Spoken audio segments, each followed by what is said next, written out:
Hey guys, tonight we drift into a torchlit hall where the air hums with whispers you can't quite place, and the walls seem to lean closer as if they're trying to listen in. Old wooden beams glow like smoldering embers overhead, and every shadow trembles with the movement of someone's hand, tiny, quick, almost invisible motions slipping between conversations like shy little fish. You're barely 2 steps inside before you realize you've walked into a world where gestures speak louder than words, and where one wrong flick of your fingers might get you politely escorted out tour, very impolitely. You probably won't survive this if you rely on your modern thumbs up means everything's fine confidence. But hey, that's why I'm walking beside you. So, before you get comfortable, take a moment to like the video and subscribe, but only if you genuinely enjoy what I do here. And if you're listening right now, tell me where you are in the world and what time it is for you. Now, dim the lights. Maybe turn on a fan for that soft background hum, and let's ease into tonight's journey together. You slip deeper into the hall, letting your eyes adjust to the slow flicker of torchlight. It's warm in here, almost to warm, and you catch the sour-sweet scent of mead, wet wool, and roasted onions. Somewhere in the mix is a smell you can't identify, and honestly, you decide it's probably better not to ask.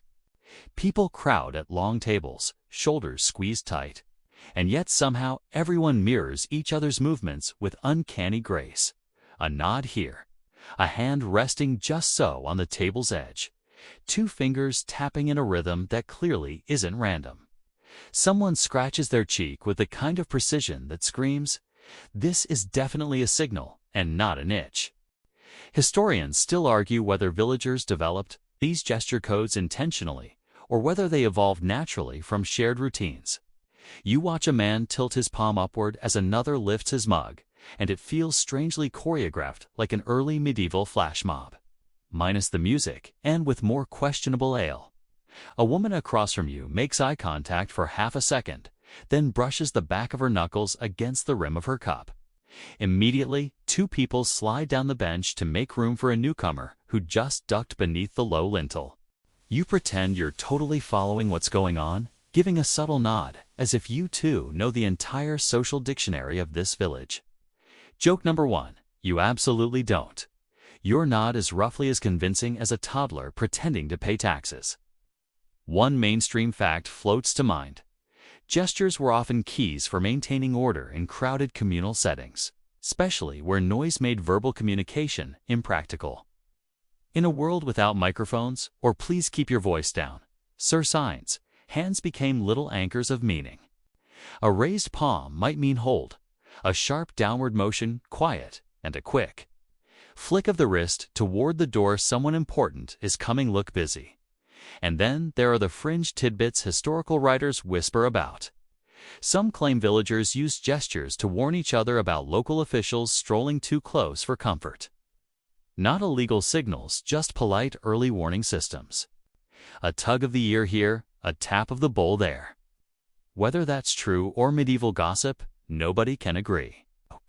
But as you watch a young man run his thumb along a wooden spoon before slipping it back into his belt, you wonder if you're seeing one in action.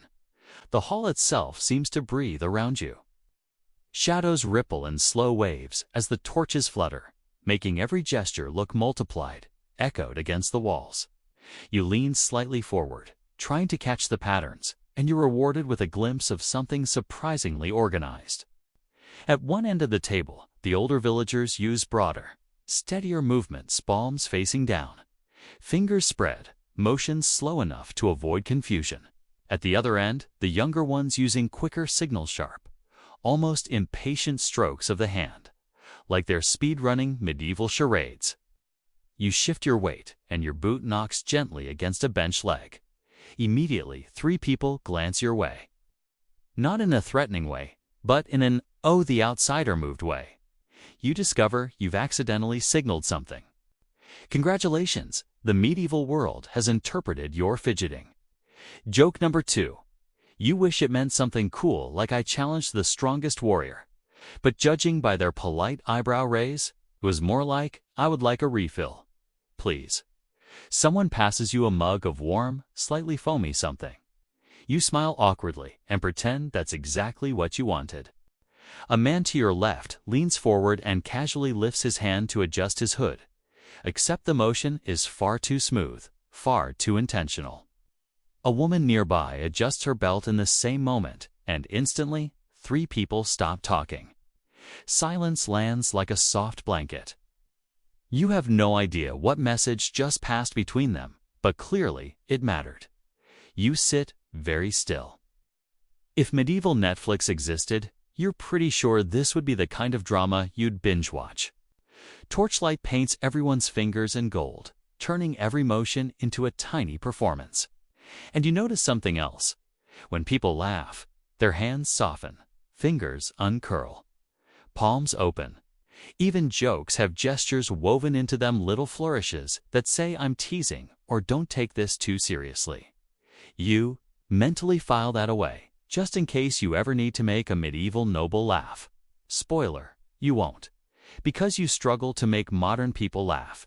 But let's keep our expectations high tonight. A group of elders sits near the head of the table.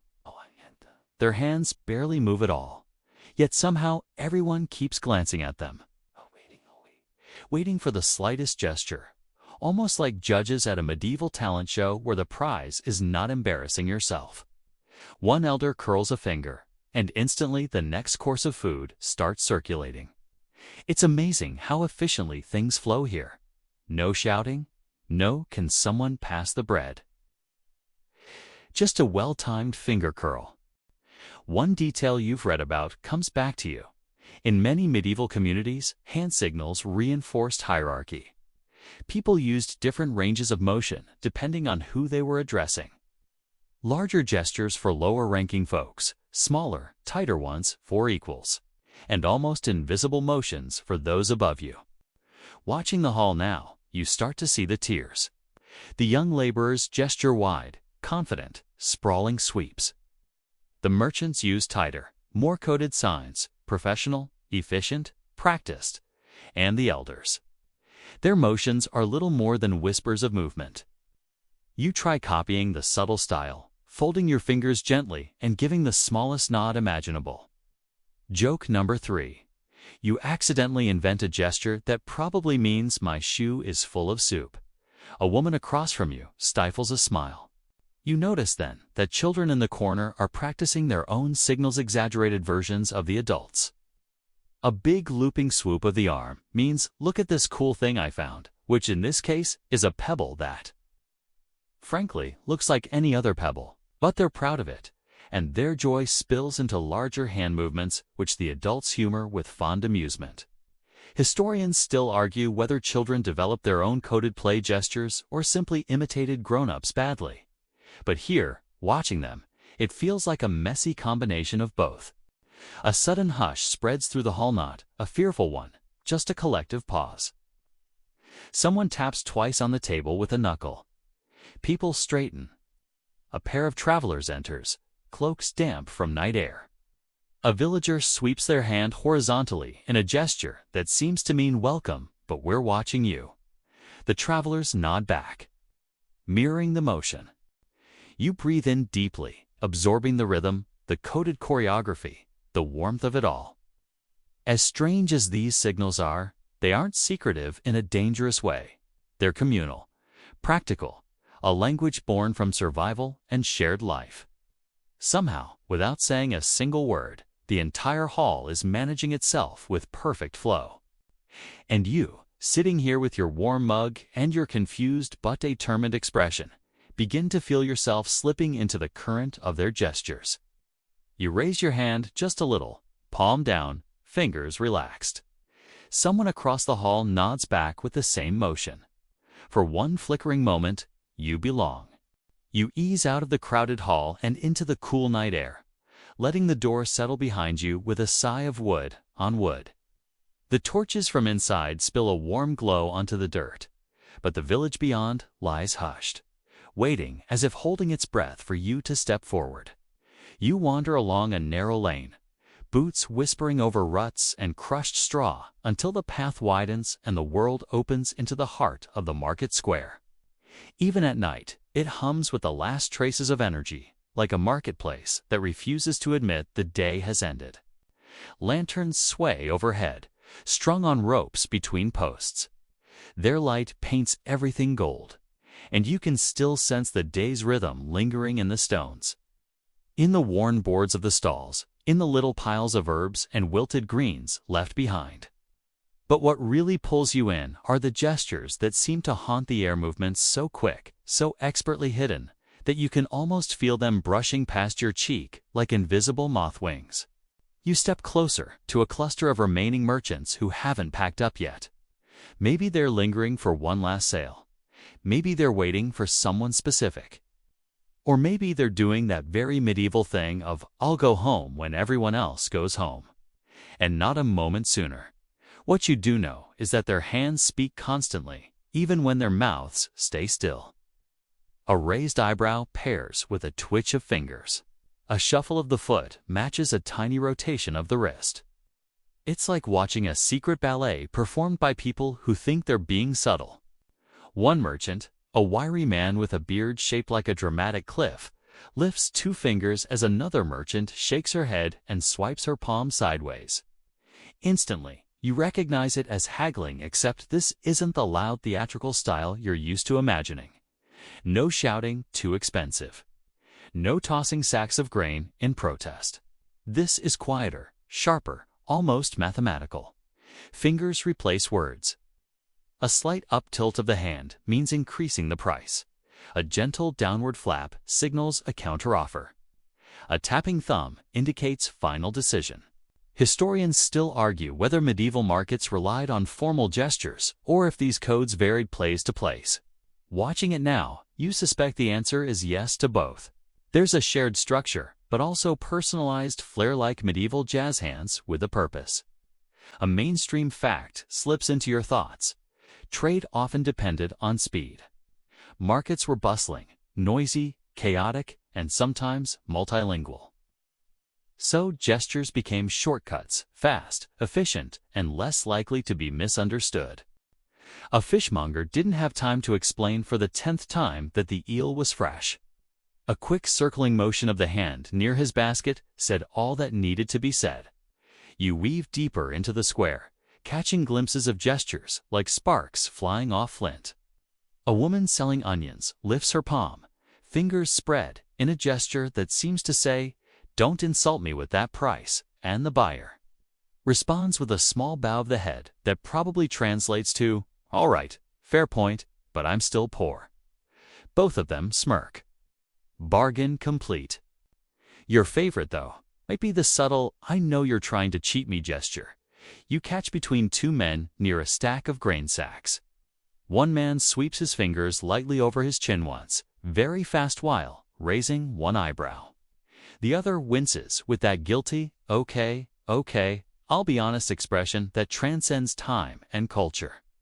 You're not sure if the grain was incorrectly measured, if someone tried to slip in a few rocks, or if the seller simply didn't appreciate the buyer's attempt at charm.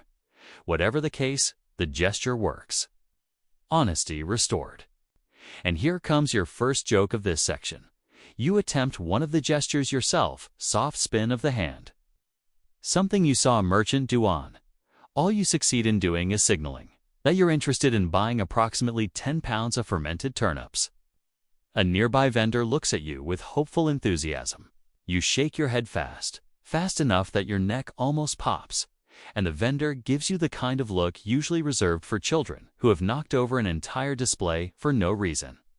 You decide to keep your hands respectfully to yourself. But even when you stand still, the market moves around you in small, deliberate pulses of communication. A boy carrying a basket lifts his wrist slightly to signal he's passing behind someone. A woman heading toward the well raises two fingers in a gentle arch, which another woman returns with a mirrored motions, some kind of go-ahead. "I saw you" acknowledgement. It's the medieval version of that polite wave people make when they almost collide with grocery carts, except with better posture. A fringe tidbit tickles at your memory. Some late medieval markets reportedly used gestures to identify trustworthy sellers or those known to cheat customers. Nothing formal, just little signs spread by word of mouth. A flick of the ear might mean, don't trust this one. A tap on the hip might mean she measures fairly. Watching now.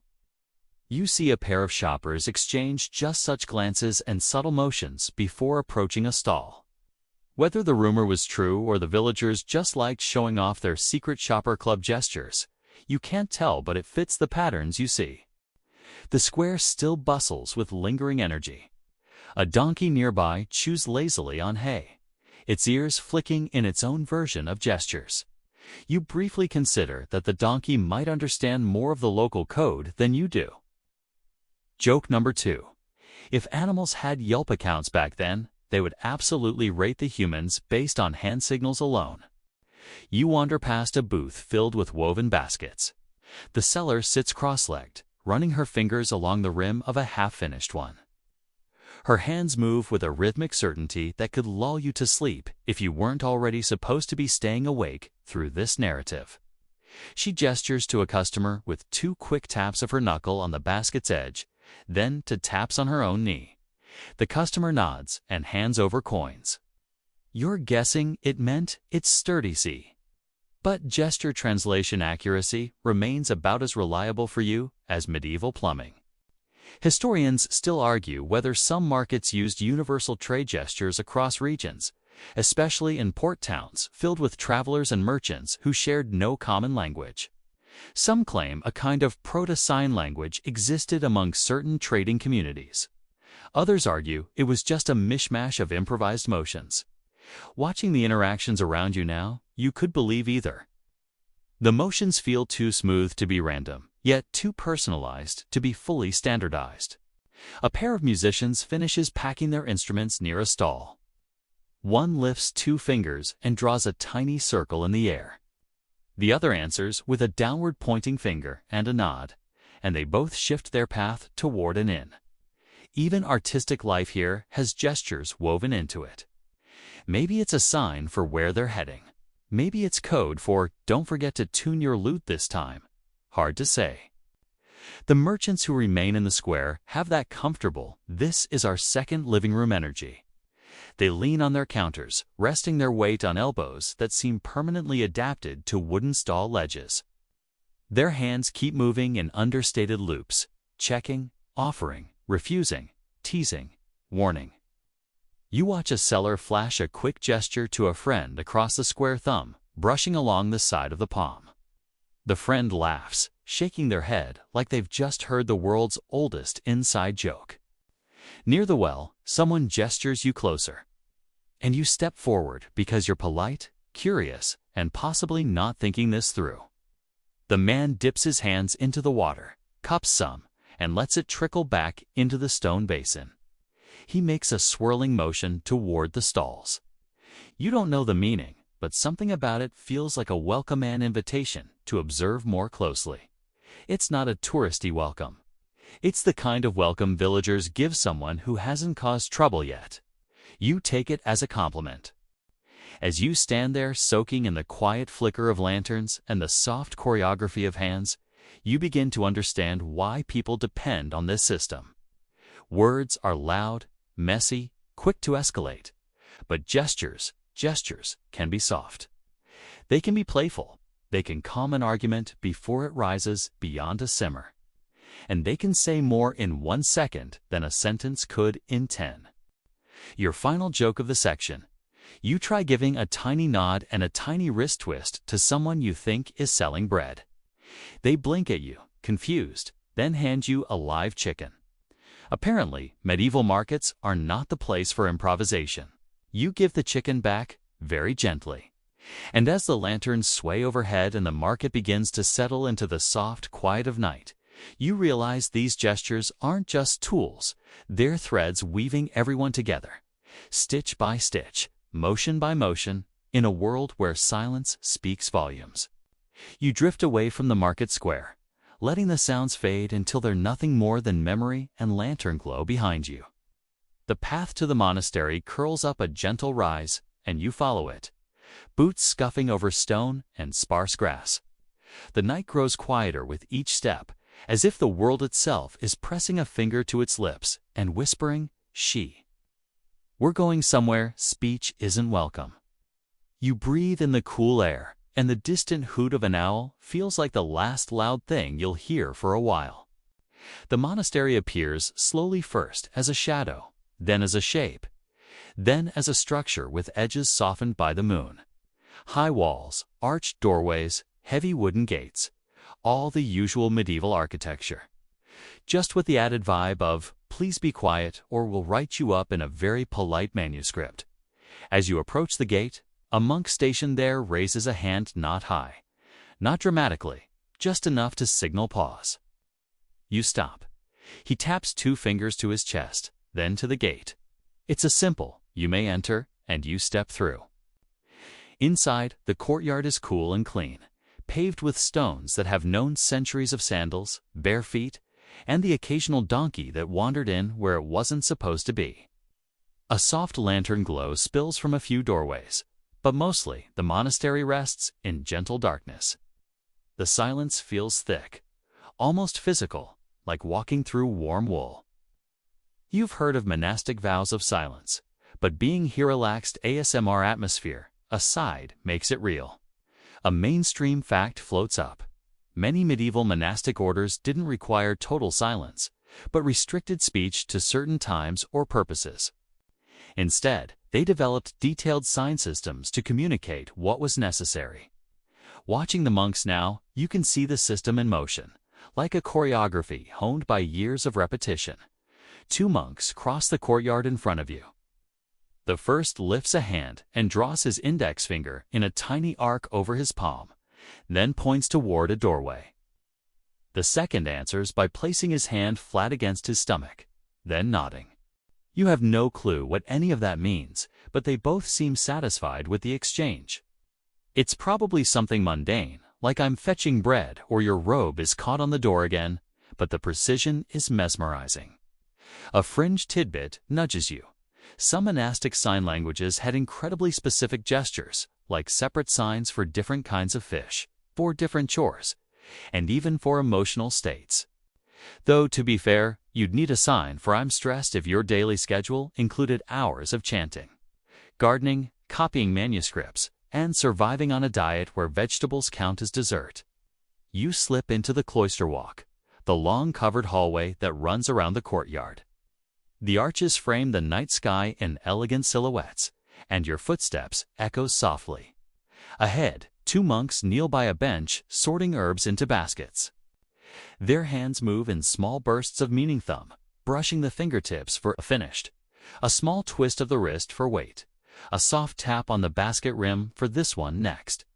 The motions seem instinctive, but each one matters. You watch, pretending to admire the architecture, but you're absolutely spying. They've probably known it since you entered. A monk brushing dust from a windowsill catches your glance and gives the faintest upward flick of his hand a greeting. You return it, which feels like being welcomed into a club you technically aren't part of. If there were medieval membership cards, yours would definitely be temporary visitor. No robe privileges. Silence here isn't oppressive, it's intentional. Like the monks have collectively agreed that words are too loud for certain spaces. You feel your breathing slow to match the rhythm of the place. Even your thoughts quiet down, which is impressive considering your brain's usual habit of narrating everything like a medieval audiobook. Historians still argue whether monastic sign systems should be considered full-fledged languages or merely collections of gestures. Watching the monks now, the debate feels almost silly. These signs have grammar, nuance, and history. You see pauses, questions, emphasis. Even what looks suspiciously like a joke between 2 younger monks stacking firewood. One makes a gesture you don't recognize, something like fluttering fingers by his face. The other smothers a grin, shaking his head. It's the universal expression of "brother, please behave," just in medieval monastic format. You continue along the cloister, passing a scriptorium window. Inside, candles glow over desks where a few dedicated monks work late into the night. Their hands make small motions, pointing, circling, tapping to request ink, ask about a word, or signal that a quill has lost its point. You watch one monk lift a quill toward a colleague and rotate it slightly.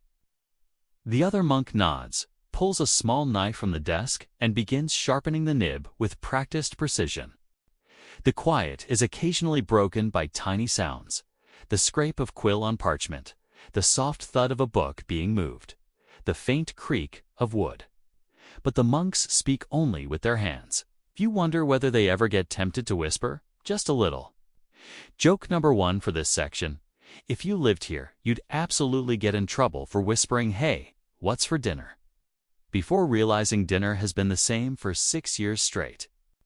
You move to the garden door, where another small group of monks is tending vegetables by lantern light. That seems unfairly wholesome, but here we are. They use gestures to coordinate: a palm-out motion meaning stop, a slicing motion meaning cut here, a gentle scoop of the hands signifying gather these. You watch as one monk holds up a carrot, makes a twisting gesture, and the others react in a way that makes you suspect the carrot is not ideal. Maybe it grew in the shape of something mildly embarrassing, or maybe the monk is using it as a prop for a silent joke. Hard to tell from your angle. You step through the doorway, and the earthy smell of soil settles over you, comforting and slightly herbal. The garden is neatly arranged, each bed bordered by small stones. A few monks hold baskets filled with greens and roots. Their hands speak constantly, forming a soft visual murmur around them. The way they communicate reminds you of the market, but calmer, more deliberate, as if each gesture carries extra weight. Another mainstream fact surfaces: some monasteries developed over 200 distinct signs for daily use. That's more vocabulary than most people use in their average week. The monks took it seriously. Two like medieval silent speedrunners, mastering efficiency, one gesture at a time. One monk approaches a lantern and adjusts the wick. He taps his fingers near the flame in a pattern that likely means dim it a bit, and another monk obliges by shading it with his hand. You love how they handle everything with quiet teamwork, like the world's most peaceful pit crew. As you return to the cloister walk, you catch sight of a monk who seems to be teaching a novice. The novice's gestures are overly large, a bit chaotic, and honestly adorable. The elder monk shakes his head gently, then demonstrates a smaller, more precise movement. The novice tries again, but it still looks like he's attempting to swat a bee politely. Joke number 2. You instantly relate to the novice because that's exactly how you gestured in the market earlier when you accidentally tried to buy a chicken. Watching them, you see how the system is learning slowly, patiently, with lots of repetition. The gestures aren't just functional, they shape behavior. They require awareness, calm, and intention. Even you start feeling more graceful just by osmosis. Near the far end of the walkway, a carved wooden door stands open. Inside is the refectory, where monks eat in quiet companionship. A few monks are already setting the tables for the next day. They move efficiently, and their gestures are even simpler here. A two-tap signal for pass the bowl, a circling motion for refill, a palm-down press for slow down when someone stacks dishes too quickly. It feels domestic, familiar, almost cozy-like, discovering the soft underbelly of monastic life. A fringe detail drifts into your mind. Some monasteries reportedly had a gesture specifically for "I'm hungry." You've never wanted to see a sign so badly. You imagine it involves patting the stomach or pointing at a loaf of bread with longing. Honestly, you'd use it daily. Historians still argue whether certain signs originated from older rural traditions or were invented inside monasteries. Some think the gestures were influenced by local farming signals. Others insist they were created systematically. Standing here, witnessing the tender practicality of every movement, you suspect the origins don't matter nearly as much as the fact that the system works beautifully. As you watch the monks finish preparing the space, you notice one perform a gesture to fingers pressed together, then drawn down slowly. The whole room shifts slightly in response, like a quiet ripple. It must be a sign of closing the night to peaceful, unspoken benediction. The monks file out, robes whispering, leaving the room dim and expectant. Joke number 3 arrives casually, like a sleepy thought. If modern group chats used gestures instead of texts, half your friends would communicate exclusively through the sign for "Don't talk to me until I've had breakfast." You take one last slow walk beneath the arches, letting the silence settle over you like a cloak. Here, hands speak with clarity, words can't match. They guide, teach, correct, bless. You feel oddly soothed, as if the quiet itself has adopted you for the evening. And without breaking the flow, without disrupting the hush, you move toward the next doorway, leaving the cloister's gentle language behind as you step into the broader night once more. The market stretches before you like a living, breathing mosaic, a patchwork of stalls, wooden carts, and people whose gestures form the invisible framework of daily life. You step carefully over uneven cobblestones, the smell of fresh bread mingling with dried herbs, manure, and the tang of river fish, all blending into a sensory symphony that is somehow comforting once your nose adjusts. As you weave through the crowd, you begin to notice the subtleties, the flick of a finger, the gentle wave of a palm, the tilt of a wrist that punctuate the flow of commerce. Here in this open square, the language of hands is both pervasive and performative. A fruit seller raises one hand high, palm forward, fingers spread wide. A customer approaches, and the seller curls a single finger toward himself, then extends it toward a basket of apples. This simple sequence is loaded with meaning. The number of apples requested, the choice of fruit, and perhaps a subtle indication of quality or ripeness. Mainstream historians note that such hand signals were standard in busy marketplaces, allowing rapid negotiation without the need for shouting or drawing unwanted attention from rivals. You watch, fascinated, as another vendor nods subtly in response to a quick gesture from a child, confirming that a coin has changed hands, transaction conducted almost entirely in silence. Nearby, a young woman waves both hands in a sweeping arc, her fingers twisting delicately. Her companion responds with a quick flick of the wrist and a gentle tap of the chest. Fringe accounts suggest that in some medieval towns, women developed elaborate gestural vocabularies to communicate covertly in public, whether to arrange secret meetings or convey personal news without attracting the scrutiny of male merchants or guards. Historians still argue whether this practice was widespread or confined to certain regions. But observing these fluid interactions, it's clear that silent communication was an essential social skill.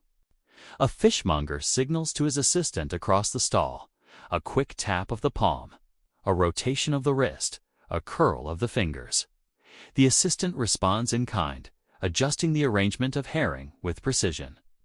Mainstream sources note that in trades involving delicate or perishable goods, gestures enabled workers to coordinate efficiently, reducing spoilage and preventing disputes.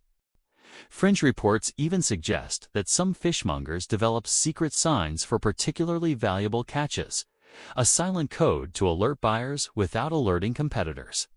Whether true or anecdotal, the possibility adds a thrill to your observation. Every hand motion becomes a miniature negotiation, a private signal in a public theater. The aroma of freshly baked bread draws you toward a bakery where a stout man signals with a series of downward sweeps and fingertip taps, indicating loaves ready for delivery. His apprentice mirrors the gestures, confirming the quantity and type of bread to be carried. Mainstream historians affirm that gestures in workshop settings were essential for efficiency, particularly where noise or distance made verbal communication unreliable. Fringe stories tell of bakers who used exaggerated gestures to entertain children or distract customers, transforming mundane labor into a subtle performance art. The interplay between function and play here is mesmerizing. The gestures communicate information and personality simultaneously. You move past a group of children, mimicking the adults, twisting their wrists, tapping fingers, and sweeping palms in exaggerated motions. Mainstream historical accounts confirm that children learned the intricacies of gestural language through imitation and play. absorbing the social and practical rules of their community before they even spoke fluently. Fringe accounts suggest that in some villages, children's improvisations occasionally influenced adult practices, introducing small innovations or humorous variations into the established gestures. Watching them, you can see the joy of experimentation, the subtle assertion of creativity within a shared framework. The air hums with motion as you observe a tailor gesturing toward a customer, a hand lifted, fingers rotating, palm flat against the chest, then extended outward. The gestures indicate measurements, fabric choice, and even implied satisfaction or caution regarding cost. Mainstream historians note that in skilled crafts, silent communication allowed artisans to focus on delicate work while coordinating with customers or apprentices. Fringe accounts suggest that some guilds developed standardized gesture sequences for apprentices, almost like a silent curriculum embedded in daily work. Historians still debate the extent of formalization, but the rhythm of the movements before you suggests an intuitive system honed over years of repetition. A bell rings from the nearby tavern, signaling the hour and the arrival of fresh bread and ale. Inside, the tavern keeper raises a hand, palm outward, signaling for the delivery of mugs to a group of seated patrons. Fingers curl in response from an assistant, indicating readiness. The gestures are precise yet fluid, conveying timing, quantity, and expectation. Mainstream historians affirm that tavern operations relied heavily on such silent coordination, particularly during peak hours when verbal commands would be lost in the din of conversation and clinking tankards. Fringe sources add that some tavern owners used subtle gestures to communicate with regular patrons, signaling when certain brews were particularly potent or when food portions were generous. Historians still argue about the accuracy of these anecdotes, but the gesture's efficiency is undeniable. A group of women carrying baskets of herbs pauses near the fountain, hands moving in gentle arcs and taps to coordinate the distribution of goods. The gestures are layered. A finger curl indicates weight, a flat palm conveys readiness, a subtle wrist twist marks the next location. Fringe accounts suggest that herbalists sometimes encoded knowledge of plant properties or medicinal uses in these gestures, creating a subtle, tactile library of knowledge. Mainstream historians acknowledge that gestures facilitated collaboration and instruction, though they debate the degree to which they encoded specialized knowledge. Either way, the subtlety and precision are striking. You notice a pair of traveling merchants signaling across the square, their hands moving rapidly in a complex dialogue. One rotates his wrist, flicks his fingers, and taps his palm. The other responds with mirrored motions and nods. Mainstream historical records indicate that traveling merchants often relied on silent communication to coordinate logistics, avoid confusion, and maintain discretion in busy marketplaces. Fringe accounts suggest that some merchants developed elaborate codes to transmit messages between towns, carrying silent instructions that only those fluent in the system could interpret. Historians remain uncertain about the prevalence of these networks, yet the fluidity and clarity of these gestures make the stories believable. As the sun dips lower, casting long shadows across the stalls, you pause to watch the culmination of daily activity. Every hand gesture, every flick, sweep, and twist you've observed today contributes to the invisible architecture of village life. They manage trade, instruct apprentices, comfort children, coordinate labor, and entertain. Mainstream historians agree that such gestures were fundamental to community life, a practical and socially necessary language. Fringe accounts embellish the system with secrecy, ritual, and even subtle power dynamics, but whether exaggerated or factual, they reflect a society attuned to movement, observation, and silent communication. You trace the shapes in the air with your fingers, feeling the weight and rhythm of a language that has survived for centuries in shadows, stories, and memory. The market empties slowly, but the gestures linger in your mind, a rich tapestry of meaning, intention, and culture. You realize that understanding this language requires patience, attention, and empathy, noticing the nuances, interpreting the context, and honoring the invisible threads that connect people across space and time. You feel a profound intimacy with the medieval world, sensing the lives, struggles, and ingenuity of those who used these silent codes to live, work, and thrive. And as the last rays of sunlight illuminates a square, you recognize that the secret language of medieval hands is more than a tool. It is the pulse, the poetry, and the heart of a community, vibrating quietly, eloquently, and endlessly through time. You move with a kind of drowsy curiosity now, the night air around you feeling thicker, warmer, almost scented with the collective breaths of 100 unspoken messages.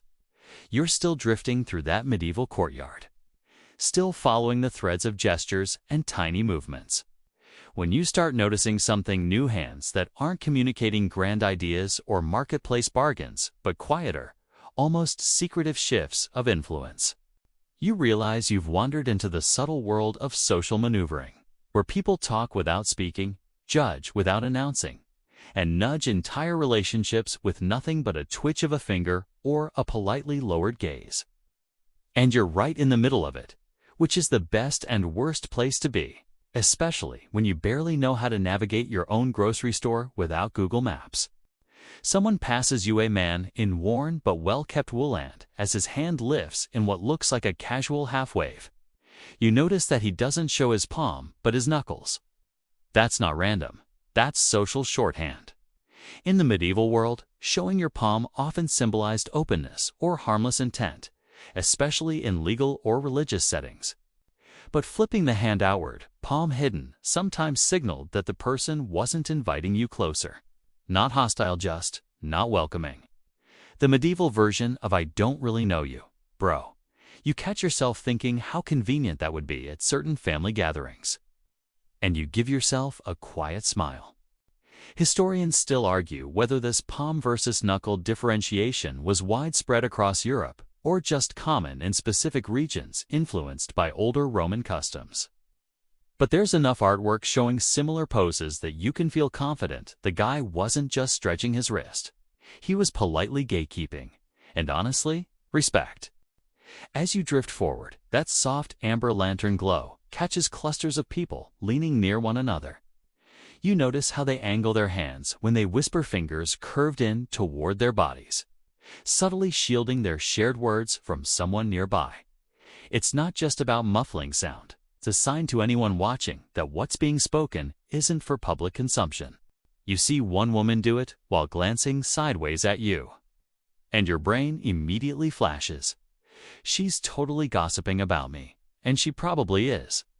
But don't worry, you're time traveling and therefore exempt from accountability, a rare perk. You pass a pair of young apprentices play fighting in the corner, but their movements slow as someone older approaches. They straighten. Then you see it how they tuck their thumbs into their palms as the elder passes. It looks like nothing, but it's something.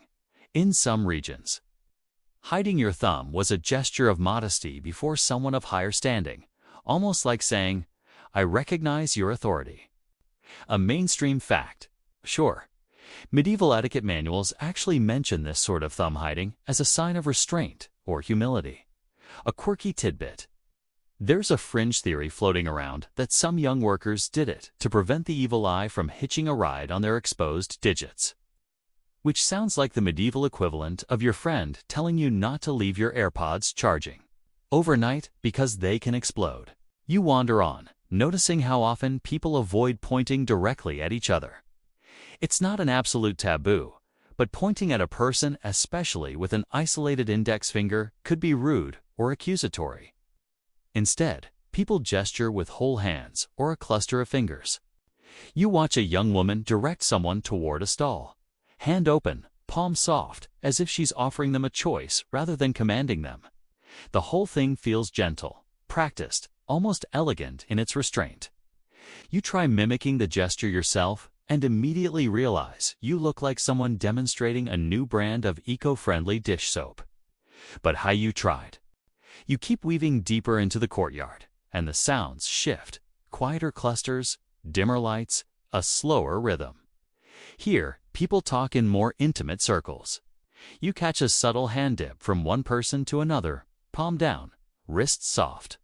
It's a gesture meaning calm or slow down, similar to the modern movement, but gentler, designed to soothe rather than command.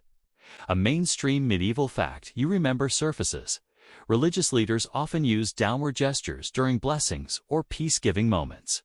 But outside the church, the same motion could quickly cool a heated conversation. Of course, historians still argue whether the downward calming gesture migrated from sacred use to everyday life, or whether both developed independently. These academics will debate anything, you think? Somewhere out there, someone is probably writing a dissertation on medieval eyebrow angles. Another person draws your attention. A boy carrying a basket who keeps tapping his fist lightly against his chest. You watch him for a while, puzzled, until he stops near someone and repeats the gesture more distinctly. And there it is, a quiet signal of apology or respect. Not kneeling, not bowing, but tapping over the heart, acknowledging something unsaid. A soft nod, a pressed fist, a gesture that says, "I mean this." The warmth of it settles over you like a blanket. A fringe tidbit whispers through your mind in some villages. Children were taught that tapping the heart also woke their guardian spirits, tiny imagined creatures who might help them behave better. Whether anyone believed it seriously is up for debate, but it's adorable, and you won't be convinced otherwise. You move again, feeling your steps grow slower, as if the world is teaching you how to read it through subtle little pulses instead of loud declarations. A man with a cloak fastened by a wooden toggle catches your eye. He approaches a group, and before he says anything, he touches two fingers briefly to the toggle, most like knocking on a door. It seems trivial, but you can sense the intention behind it. In some regions, that touch was a habit among craftsmen or guild members approaching their peers, a signal that they came in good faith. Modern people have fist bumps. Medieval folks had cloak button taps. And while no one is certain whether every guild used the gesture the same way, historians still argue whether the practice was ritualized or just a nervous ticket clearly means something here. The group welcomes him with immediate warmth. You start noticing couples too. Their hand language is its own quiet world. Lovers brush knuckles as they pass, or link only the very tips of their fingers, so lightly you wouldn't see it unless you were watching closely. Their touches are small, but precise, public enough to show connection. Discreet enough to avoid judgment from someone who believes affection should be stored in a locked chest until marriage. You see a pair like this now, their fingers barely graze, and yet the air around them softens. You feel strangely privileged to have witnessed it, like spotting a firefly blink just once before disappearing into the dark. Someone near you coughs lightly, and another person responds with a gesture you almost miss, thumb brushing across the fingertips of the same hand. You realize it's a sign for gratitude, subtle and quick. It's not formal, it's everyday kindness. And it makes you wonder how many moments of beauty modern life speeds past without noticing. You catch yourself thinking, if medieval people could say thank you with nothing but a quiet flick of the thumb, maybe you could try putting your phone down during dinner. Maybe. As you drift to the far side of the courtyard, you notice a group of older villagers sitting together, telling stories with both voices and hands. Their gestures are bigger, looping, confident, like they've been doing this their whole lives. One gestures upward, palm open, in a motion that clearly means calling on heaven or fate or something larger than themselves. Another makes a small circling motion with two fingers, and the listeners nod before laughing, clearly an inside joke woven into a gesture. A mainstream historical fact filters through your memory. Certain storytelling traditions actually involved formally recognized gesture conventions, especially in communities with limited literacy. A gesture could mean long ago, or danger, or listen closely. And while historians still argue whether these were standardized systems or just traditions passed down through families, there's no question gestures played a role in shaping how stories were told. You settle near them, resting for a moment as the night folds softly around you. The gestures continue, fluid, expressive, full of unspoken connections that bind the whole community together. Here, hands aren't just hands. They're shared vocabulary, inherited knowledge, and emotional architecture. They're the quiet glue of medieval life. And as you watch, you realize you drift away from the courtyard's soft glow and follow the faint hum of voices until the sound thickens, rising into a living, pulsing cloud of noise. You know this vibration instantly. It's the medieval marketplace, dense enough with trading energy to power a small city. If only someone here knew what electricity was. You step into the square and feel the shift immediately. Here, gestures aren't just communication, they're currency. They're leverage. Their quiet, razor-smart strategies slip like invisible blades between one deal and the next. And before you can even blink, you're surrounded by a choreography of hands that makes your modern-day attempts at haggling look like a seagull stealing fries. The first thing you notice is the way merchants stand, angled bodies, hands free and ready, fingers loose but poised. It's like watching an arena full of people who've been training for a lifetime in the subtle art of saying more with their pinkies than most people say with a full PowerPoint. A man selling onions flicks two fingers toward a woman inspecting his produce. It's tiny, quick, but she nods and lifts her hand in a flat, steady gesture. You have no idea what conversation you just witnessed, but they both seem satisfied. No one raises their voice, and nobody shouts numbers like some medieval auction. It's all quiet negotiation woven through the air like threads. You edge closer, pretending you understand what's going on. Spoiler, you definitely do not. But you're here now, and the best thing you can do is act confident, which is the medieval version of survival. You watch a pair of merchants exchange what looks like an elbow scratch and a palm press. That elbow scratch. Completely intentional. Medieval sellers sometimes used casual-seeming gestures to signal price adjustments or confirm quantities to avoid being overheard by competitors. And yes, that sounds sneaky, because it is sneaky. But when you're in a world where bread can make or break your week, you don't advertise your strategy like someone announcing a new diet on social media. A mainstream historical fact floats into your mind. Many bustling medieval markets used a blend of spoken bargains and discreet hand talk to keep negotiations semi-private. Traders, especially those dealing in bulk goods like grain or wool, depended heavily on gesture-based communication. But here's your quirky tidbit of the night. In some port towns, sailors even developed micro-gestures involving the knuckles or fingernails to flag discount expectations before stepping off the boat.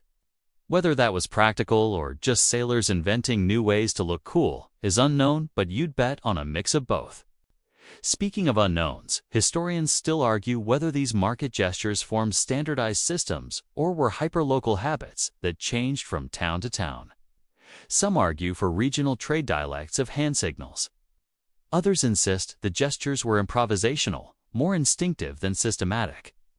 You're watching them now, and honestly, both feel true. Some movements have the crisp sharpness of things practiced over generations. Others look like someone accidentally started a gesture once, got caught, and now pretends that's what they meant to do. You drift toward a table filled with ceramic bowls, their glazed surfaces catching the morning light like little moons. The potter spots you, and before you can even make eye contact, he taps his thumb against his index finger twice. You freeze. Surely you've been caught. Surely you just committed some terrible pottery-related offense, like breathing too loudly. But no. It turns out he's signaling to the assistant beside him that you're a newcomer, someone who might not know the going rates. You feel mildly exposed, but also impressed. The assistant shifts posture immediately, ready to walk you through the basics. Medieval marketing, you think? Alive and well. As you wander, you notice children weaving between stalls, carrying baskets, selling small items, or just existing in the generally chaotic way children tend to. But even they use gestures. A young boy selling apples has a silent code with his friend finger to nose, then a small upward wave. It looks adorable, but it's probably a warning about someone being stingy with their coins. You consider buying an apple just to see what gesture they'd use for this person has no idea what they're doing. It's probably a full-body mime. You pass a fishmonger whose hands move so quickly you wonder if he's actually casting spells. He flashes a gesture behind his baka thumb sweep paired with a ring finger curl. Another merchant instantly responds with a two-finger tilt. The exchange probably communicated something like quality assurance, price margin, or do not tell the customers these fish were caught yesterday. But you'll never know. And honestly, it's more fun this way. One merchant catches your eye, a woman with ribbons in her hair and a face that tells you she's seen every bargaining tactic under the sun. She's negotiating with a man over a bundle of dyed cloth. Their hands dance palm open, palm angled, three-finger pinch, fist held loosely at the waist. The rhythm of it is hypnotic.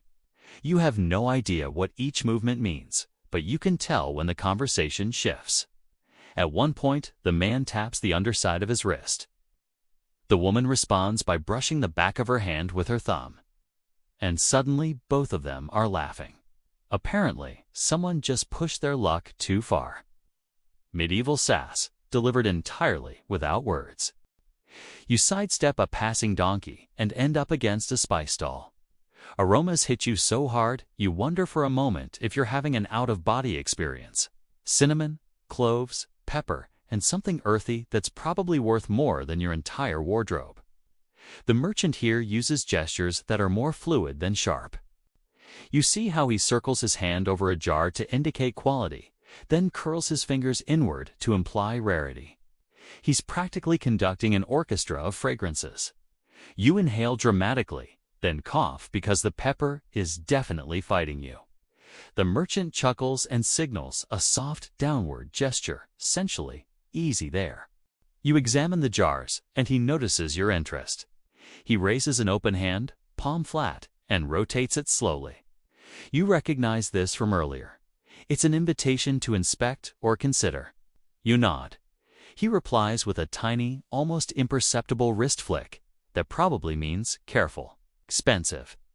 You decide not to touch anything. You've seen enough museum warning signs to know you should not tempt fate. As you move deeper into the market, you catch a group of wool merchants gathered together. They're using gestures so subtle you almost miss them, just a brush of fabric, a quick pinch, a raised eyebrow paired with finger positioning. It looks like a magic trick performed at half speed. You remember a mainstream fact about wool markets. Prices fluctuated constantly. So dealers needed quiet ways to communicate interest without triggering competitive chaos. This cluster of merchants is basically a medieval stock exchange, minus the yelling, plus much more sheep. A fringe tidbit nudges your brain. Some shepherding regions had focal leaves that sheep responded better to shepherds who used soft gestures rather than loud commands. Whether true or not, the idea of a sheep refusing to move until it sees the correct hand motion is both hilarious and entirely on brand for sheep. Closer to the center of the square, you stumble upon the busiest pocket of activity, a cluster of traders negotiating over barrels.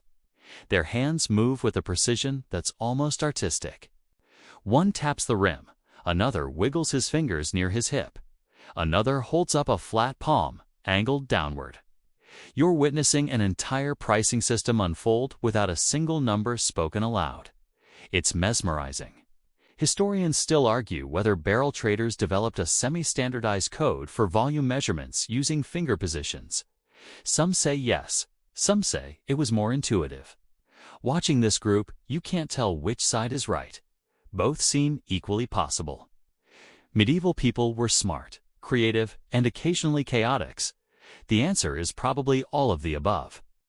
A sudden burst of laughter erupts from a nearby stall. You turn and spot a baker holding up his hands, palms out, fingers spread, while a customer mirrors him in exaggerated fashion. The baker slaps his thigh and nearly doubles over. You realize the customer must have misinterpreted a gesture, turning a simple 2 loaves into something like "please charge me double and also insult my uncle." This explains the laughter and the baker's good-natured teasing. You laugh too, unable to help yourself. Finalia. Translation moment you understand. As the morning brightens, the entire square feels alive with silent conversation. It's strange, almost beautiful, realizing that you could plug your ears and still follow half the negotiations around you just by watching hands. Here, gestures aren't supplements to speech, they're the main event. And you're beginning to decode it, piece by piece. The way palms soften when a compromise is near. The small tightening of fingers when someone is being stubborn. The tilt of a wrist that means patience. The twist of a hand that means final offer. You feel the energy of it seeping into you. Maybe you're starting to get the hang of this, or maybe the market is simply sweeping you along like a tide. Either way, you feel yourself becoming part of the rhythm, absorbing it, letting it guide you deeper into the square and into the next layer of this secret hand language world. You drift away from the market's noise and move toward the long, rutted road that leads out of the village, a road worn smooth in places by pilgrims' feet, wagon wheels, and far too many chickens who apparently believe they own the entire kingdom. The hum of commerce fades behind you, replaced by a quieter rhythm, footsteps, staff taps, murmured blessings. And if you listen closely, a faint rustle of gestures passing between travelers like soft sparks. Pilgrims are everywhere on this road. Some walk alone, some in tired clusters, some carrying bundles that look suspiciously like they packed their entire house. Medieval people didn't travel lightly, that's just a fact. You join the flow, stepping between carts and cloaks and muddy footprints until the pattern of movement begins to feel natural. But it's not the footsteps drawing your attention, it's the hands. Here, gestures are more than secret codes. They're lifelines. A traveler ahead pauses and lifts two fingers to the sky before lowering them toward the earth. It's not dramatic, not ceremonial, just a quiet moment of orientation. A mainstream historical fact nudges at your memory. Many medieval pilgrims used simple gestures for blessings of direction. Partly because speaking loudly on the road could draw unwanted attention. And unwanted attention usually came with a knife or a tax collector. Honestly, the knife might be kinder. You approach a trio of travelers wearing scallop shells pinned to their cloaks, the universal sign of the pilgrimage to Santiago. But even with recognizable symbols, they're using gestures constantly. One taps his knuckle on the wooden rim of his canteen, and another responds with a sideways wave, something about water, probably. You imagine the translated version is something like, "Don't drink at all. Remember that last time you almost fainted and blamed the sun, even though we all know it was you being overly confident?" A woman near them raises her hand, palm forward, then curls her fingers in a gesture that seems to mean peace or we're friendly. When you glance her way, she gives you a soft smile. People on pilgrimage often met strangers with friendliness, with the unspoken understanding that everyone here is journeying for something bigger than themselves. Even so, gestures helped ensure intentions were understood without shouting across the road. Further ahead, you notice a pair of pilgrims who look like they've been traveling together a long time. They communicate without speaking a single word. One shifts his walking staff to his left hand and taps his HIPAA signal to slow down. The other mirrors the gesture to acknowledge. Then, with a flick of her fingers toward a distant crossroads, she asks whether they're stopping there. He shrugs with a palm roll. Maybe? You're impressed. It's like watching a tiny play performed exclusively in the language of wrists. Your feet crunch on gravel, and you fall into step beside a man dressed in modest gray wool. He's carrying a wooden token carved with a cross. He glances at you and lifts two fingers toward his eyes, then taps his heart. You freeze, unsure if you've been blessed or politely told to mind your manners. He sees your confusion and chuckles, a soft, warm sound, then gestures again. Slower, fingers to eyes, fingers to heart. It dawns on you. It means safe travels, or perhaps go with awareness. You nod and try the gesture back. He beams, clearly pleased you didn't accidentally invent a rude hand signal. Off to the side, a small group has stopped by a shrine, a simple stone marker with a carved face barely visible beneath moss. Their gestures here are softer, spiritual. You watch a young girl trace a circle in the air before touching her forehead. Her companion forms a tiny cross with her fingers, then cups her hands toward the shrine as if offering something invisible. A quirky tidbit drifts into your mind. Some medieval pilgrims believed that tracing certain shapes in the air could ward off misfortune on the journey. No one agrees on which shapes were effective, of course, and historians still argue whether the practice came from spiritual teachings or just people improvising. Comforting rituals during long, exhausting walks. You linger, feeling the serenity of the moment. Even you make a small gesture, not because you know what it means, but because the atmosphere practically begs for it. Your gesture probably translates as unsure traveler attempts not to offend local spirits, but it's the thought that counts. Further down the road, you encounter a cluster of pilgrims preparing to bypass a fork that leads toward a forest. The forest looks perfectly fine from here: trees, leaves, what could possibly go wrong? But the group isn't convinced. One man lifts his hand and shapes a curved motion, like a wave rolling over. You squeeze closer to the main group, comforted by the idea that gestures, once decoded, could literally keep you alive. A woman wearing a red scarf gestures rapidly at a man beside her, thumb touching fingertips before pushing outward. He frowns, but nods. You eventually realize she's warning him about a scammer up the road, a person pretending to be a fellow pilgrim to demand alms. You glance ahead nervously, half expecting someone to leap out and shake a donation bowl at you. But all you see are more travelers, each lost in their own thoughts or conversations woven with their hands. A little farther on, a young man sitting on a boulder extends his palm upward at a traveler approaching him.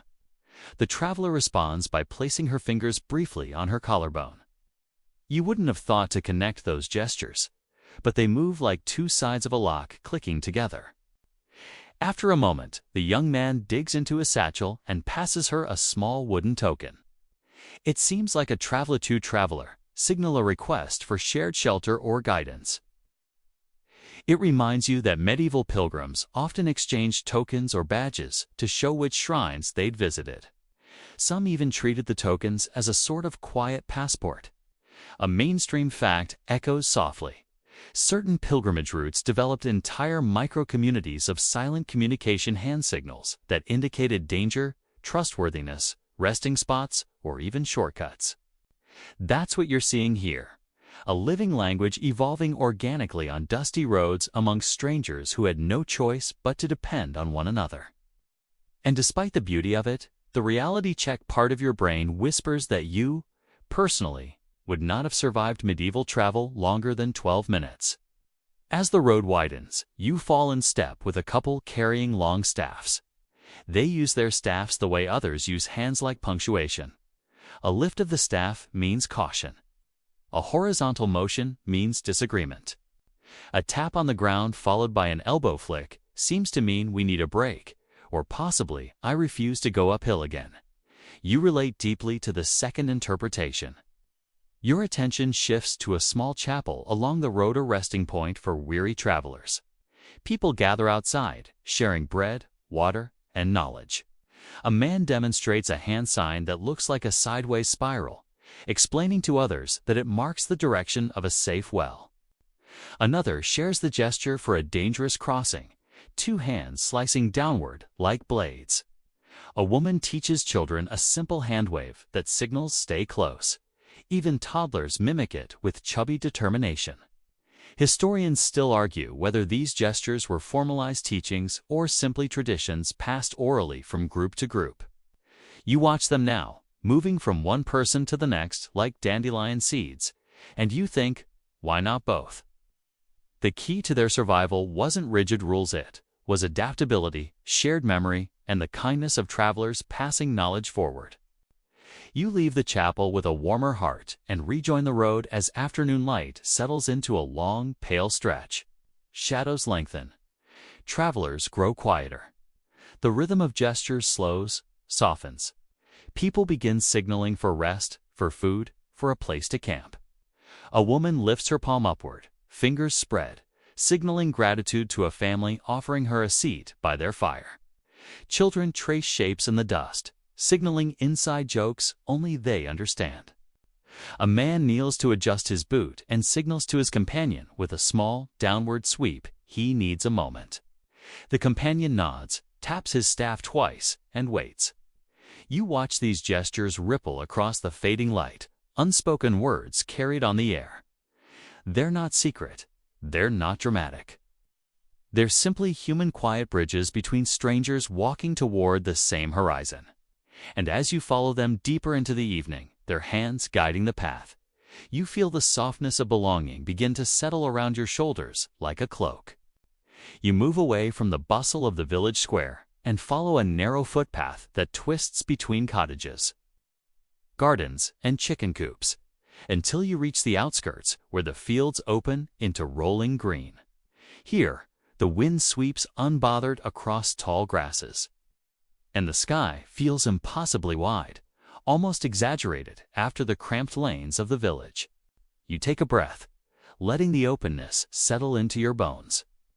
Out here, the gestures shift again, looser, slower, shaped not by crowded markets, but by long distances, wandering livestock, and a different kind of silence.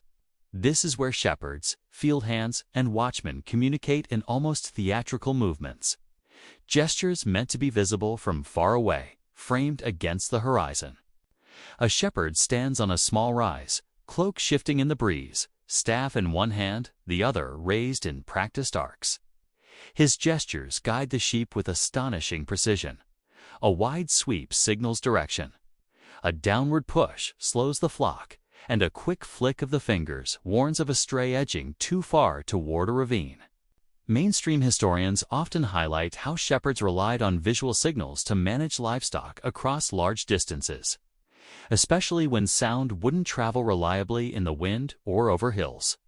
You watch as one particularly stubborn sheep decides that following instructions is optional, like that one coworker who always forgets what day the meeting is. The shepherd rolls his eyes, shakes his hand in a tight motion, and the sheep grudgingly veers back.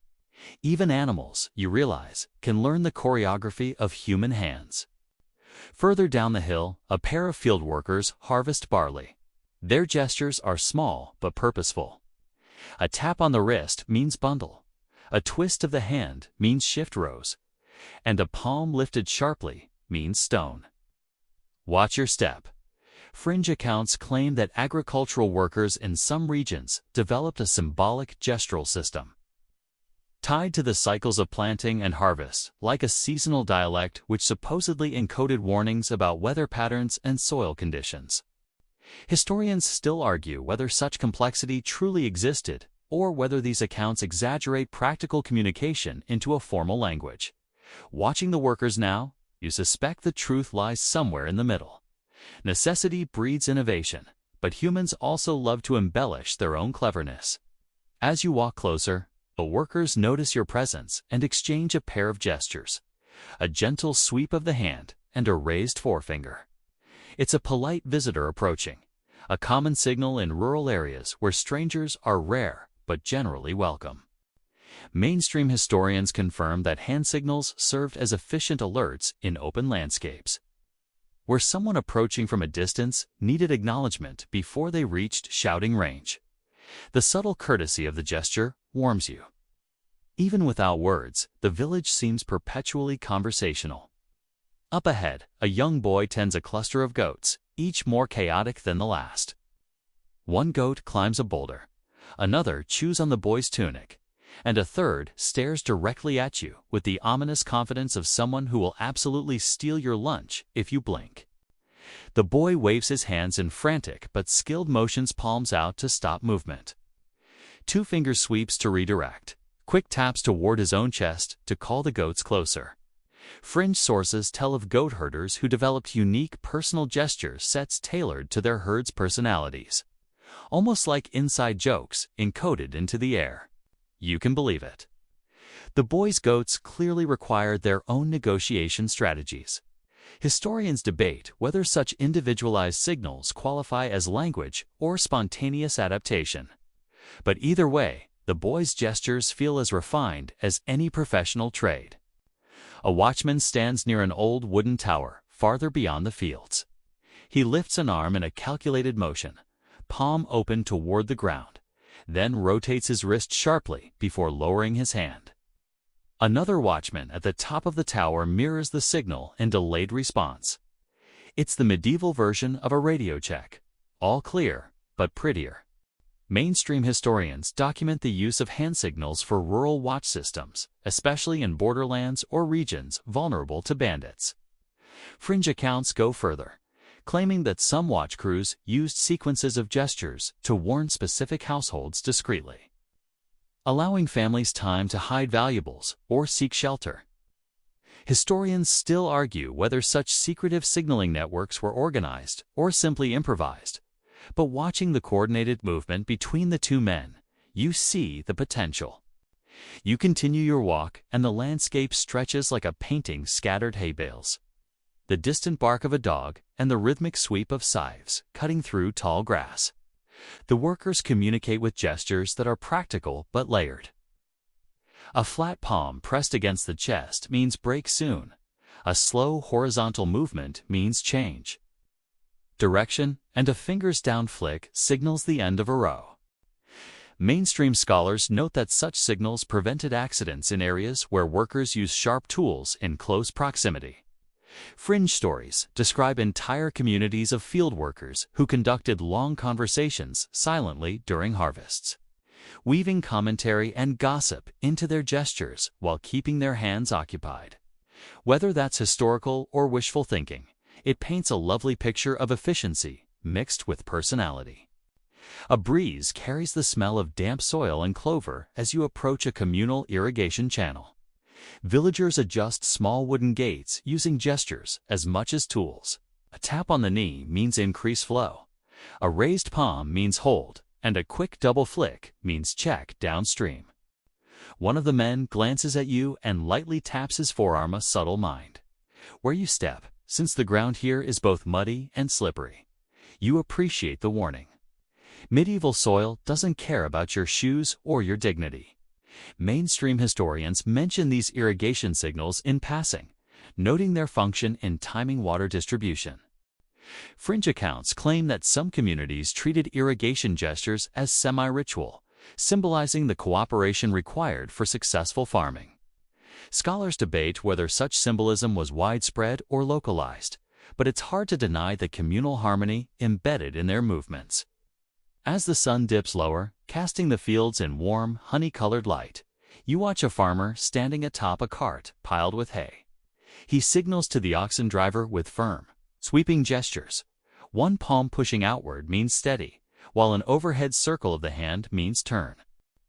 The oxen responds more readily to gestures than to voice, accustomed to interpreting motion rather than sound. A small dog trots along the cart's side, tail wagging in sync with the gestures, likely believing that he, too, is essential to the operation, which honestly boosts everyone's morale. Mainstream records confirm that gesture-based animal handling was widespread, particularly with working animals. Fringe claims speak of handlers who taught animals to recognize not just signals, but emotional cues embedded in hand movement. Historians still argue whether such tales were exaggerations of exceptional individuals. You stop near a low stone wall where a group of villagers rests after a day's work. They converse quietly, but their gestures fill the space between sentences. Finger circles indicating frustration with weather. A thumb pressed to the palm, expressing gratitude for help. A gentle wave downward, marking shared exhaustion. These are gestures of community, not labor expressions of connection, rather than instruction. Mainstream historians identify such gestures as vital components of medieval social life, helping convey nuance that spoken language alone couldn't capture. Fringe stories attribute healing or protective properties to certain communal gestures, small movements meant to bind individuals together emotionally. Scholars continue to debate whether these gestures were symbolic or purely empathetic instincts. As the sky fades into shades of lavender, the field workers collect their tools, guiding animals back toward the village. Their gestures become smaller now, more relaxed, drained of urgency. You walk beside them, noticing how casually they communicate. A hand brushing the air to ask a question, a fingertip tap signaling agreement, a gentle wave indicating the path home. You feel as though you've learned another language not spoken, but lived. The gestures of the open fields are expansive, confident, shaped by distance and necessity, but filled with warmth and subtle humor. And as you turn back toward the village lights, realize you've spent hours immersed in a world where words are optional, but meaning never is. The communication around you, clear, silent, deeply human, lingers in your mind like the last glow of twilight. You slip farther along the shadowed passageway, drifting into a narrow cloister walk where the stone floor cools your steps and the air thins into a hush so quiet you could almost hear the dust settling. The monks around you glide rather than walk, and their hands, those quiet, disciplined hands, move with a precision that feels almost supernatural. You watch them as you move, noting how not a single gesture is wasted. One raises two fingers, not in a peace sign, but as a subtle signal to a novice to pause. Another flattens his palm, pressing it against the ribs of his habit in a movement so small you'd miss it if you blinked, and yet the novice responding to him adjusts his pace instantly. You're suddenly aware that you've stepped into one of the most gesture-heavy worlds of the Middle Ages, where silence was law and hands became the dominant language. You follow the group toward the refectory, where a bell rings just once and every monk stops, turns, and bows their head. The sound is soft, but the reaction is sharp. You do the same, if only to blend in, though you risk doing it half a second too late, like someone trying and failing to be cool at a concert. The monk beside you notices and gives you a single sideways twitch of the eyebrow, which, in monastic body language, is basically screaming, "Get it together. It's all right. You survive. Barely." Again. Inside the refectory, they sit wordlessly at long wooden tables polished by decades of prayer-calloused hands. No one speaks, not because they don't want to, but because Benedictine rules tie you into knots of discipline. Silence is more than a virtue here. It's the entire operating system. And since dinner still has to happen, someone had to invent a workaround. That workaround is gestures, hundreds of them, a full lexicon, a silent dictionary that every monk, from the fresh recruit to the old hermit who probably hasn't smiled since the last king died, knows by heart. A monk waves his hand in a circle near his chin. At first you think he's mimicking a windmill, but the kitchen steward nods and brings him cheese. Cheese. That's the signal for cheese. You stare at the gesture, thinking it looks nothing like cheese. Unless this guy is making a metaphor so abstract, it circles back to genius. One mainstream historical fact pops into your mind automatically by the 10th century.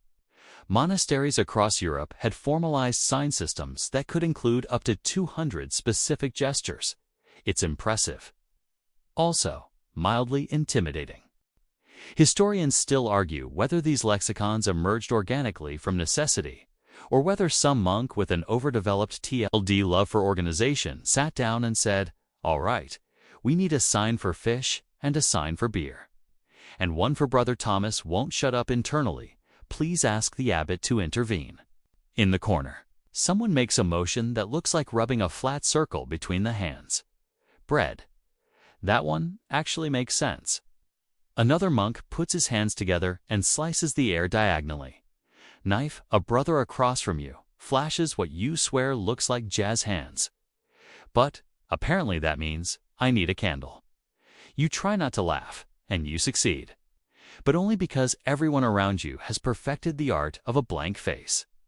One monk passes you a bowl of something unidentifiable.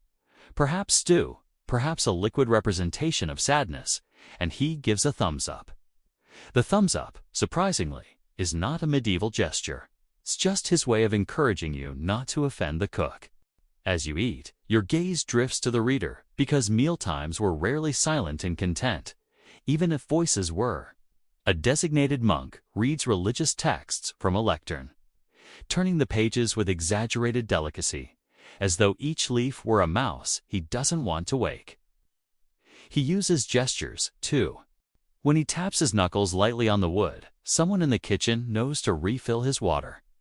When he raises a single finger, the entire hall prepares for the next passage. When he cups his palm and wiggles it slightly, it's the universal sign for "I'm losing my place," which is a delightfully quirky tidbit hundreds of years old. The more you watch, the more you realize how deeply these gestures run. They're not replacements for speech. They're extensions of identity, discipline, and community. Imagine learning this system as a novice. You're told you cannot speak except in emergencies. You're instructed that hand signals convey everything from "I need salt" to "the abbot is approaching" to "that's not mine." That's your chore. And somewhere in the dusty manuscripts of medieval history, there's mention of at least one monastery developing such an elaborate lexicon that visiting clergy were completely lost. Like tourists trying to decode an alien language. You try a gesture yourself, nothing too ambitious. Just the one for water, which is basically pretending to scoop a tiny bowl. A monk reads it instantly and hands you a cup. You manage not to drop it.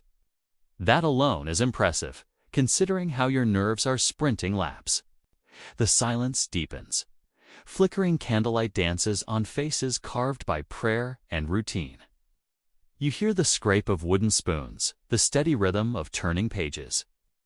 And occasionally, the sound of someone clearing their throat quietly, respectfully. The medieval version of adjusting your AirPods volume to 1%. A thought crosses your mind. Gestures aren't just practical here, they're spiritual. Every movement carries intention. Every signal reinforces discipline. Every silent command embodies humility. You think of a fringe tidbit you once heard. Some scholars believe a few gestures had mystical roots, encoded subtly so that only senior monks truly understood their symbolic weight.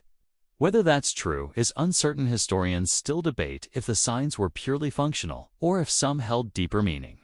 Your attention shifts again as a monk beside you forms a strange shape with his fingers, most like stitching invisible thread. You glance around nervously, hoping this isn't the sign for something concerning like intruder. Turns out it simply means lentils. Still a little concerning, depending on your opinion of lentils. When dinner ends, the monks rise in unison. No clattering, no scraping benches. They move like synchronized shadows. A single gesture from the abbot, a gentle sweep of the hand signals everyone to line up for the closing prayer. You mimic them again, keeping your shoulders square, though your internal monologue screams. If one more person glares at me for stepping half a beat late, I'm going to evaporate. As prayer ends, the abbot makes one final gesture, downward push with both palms, which signals dismissal. The monks flow outward, silent as snowfall. You slip out with them, hands still tingling with the feeling of using gestures that have survived centuries. Outside, the night folds around the cloister garden. Torches sputter softly, and the scent of rosemary drifts from the herb beds. You feel the quiet in your bones now, the way it wraps around you, the way your own breath feels almost too loud. A novice passes, gives you a subtle hand flick that means good night, though you might be mistranslating it as "don't step on the lettuce." Hard to tell. And as you follow the stone walkway toward the next part of this journey, you notice your hands moving on their own, testing shapes. Practicing signals you've only just learned, as if your body is already starting to speak the silent language of this place. The moon hangs low in silver over the village, brushing rooftops with soft, cold light. You wander down a narrow lane, the stones slick from a late evening mist. Shadows stretch like lazy cats, pooling around doorways and corners, and the air carries the faint, sweet scent of baked bread cooling on window ledges. It's quiet here, quieter than any market or cloister you've encountered. And that quiet seems to amplify the gestures around you. Here, under the moon, hands speak louder than voices ever could. You trudge forward, feeling the rhythm of unseen communication thrumming in the air. Brushing past doors and alleyways where secret messages unfold in subtle flicks of fingers and gentle rotations of wrists. A man leans in a doorway, cloaked in brown wool, watching the passers-by. He lifts his hand with a flat palm, tilting it slightly upward, and then taps his thumb against his index finger twice. At first, it seems like a casual movement, but then another figure responds from across the street with a quick three-finger sweep. It's negotiation without negotiation, alerting each other to who is trustworthy, who is carrying coin, who is merely curious. Mainstream historians note that hand gestures in medieval streets were often used to silently convey information about commerce, danger, or local gossip. Yet here, in the stillness, the gestures feel like a secret theater. An intricate dance that you're only just starting to decipher. A fringe detail captures your attention in some European towns. It was rumored that professional informants or street spies would use a combination of gestures and subtle touches, like tapping a cloak or brushing a hand across a shoulder to signal political or financial intelligence. Whether this is widely accurate or just the exaggerations of fearful townsfolk is still debated among scholars. But watching these two men exchange signals in the shadows makes it feel entirely plausible. You shiver slightly, not from the cold, but from the realization that gestures here are more than convenience. They're power. Moving further, you notice a young woman carrying a basket of herbs. She pauses near a well, lifting her hand to trace a small, tight circle in the air, before pointing downward and pinching her fingers together. A boy nearby responds with a flick of his wrist and a tap to his chest. You slowly start piecing it together.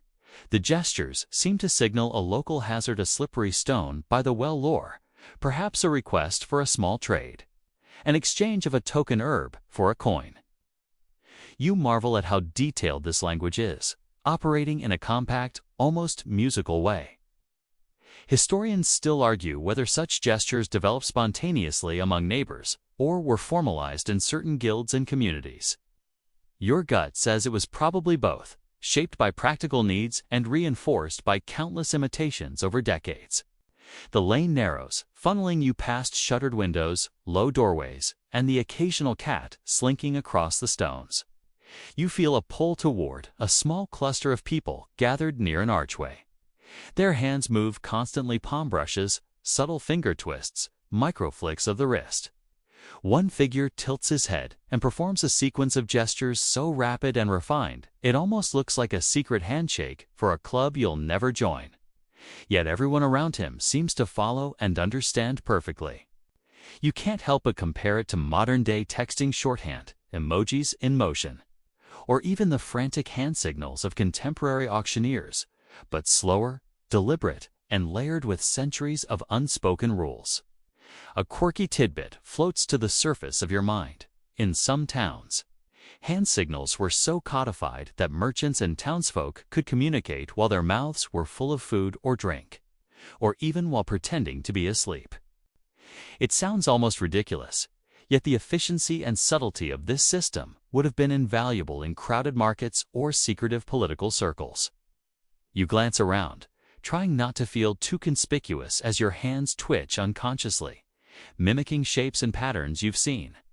You probably look ridiculous, but here, no one is around to critique your amateur performance. Continuing down the lane, you spot a pair of children near a fountain, performing a series of gestures that resemble an elaborate game. They're tracing lines in the air, tapping their fingers together, exchanging palm signals, and punctuating with tiny, silent laughs. This isn't just play, it's education. Even as children, they're learning the essential grammar of hands and gestures, building the subconscious fluency they'll rely on as adults. Mainstream historical accounts mention that children often learn these systems through imitation, games, and daily participation in communal life, so much so that some gestures were recognized citywide before a child even spoke their first word of formal instruction. You notice a shadow flicker against a nearby wall, and a man standing there raises his hand in a sweeping, elegant arc. then taps twice on his belt. Another person, emerging from the mist, responds with a downward flick of both hands. Whatever is being communicated, it carries urgency. Perhaps a message about a thief, or a warning of a sudden storm, or just the mundane logistics of who gets the next loaf of bread. You'll never know exactly, but it underscores the idea that gestures were not merely decorative, they were functional, a lifeline for everyday life and survival. As you move further along, the lane curves, bringing you to a small bridge over a shallow stream. Travelers pause to rest, their hands still active, sharing silent information about the road ahead, food supplies, and minor disputes.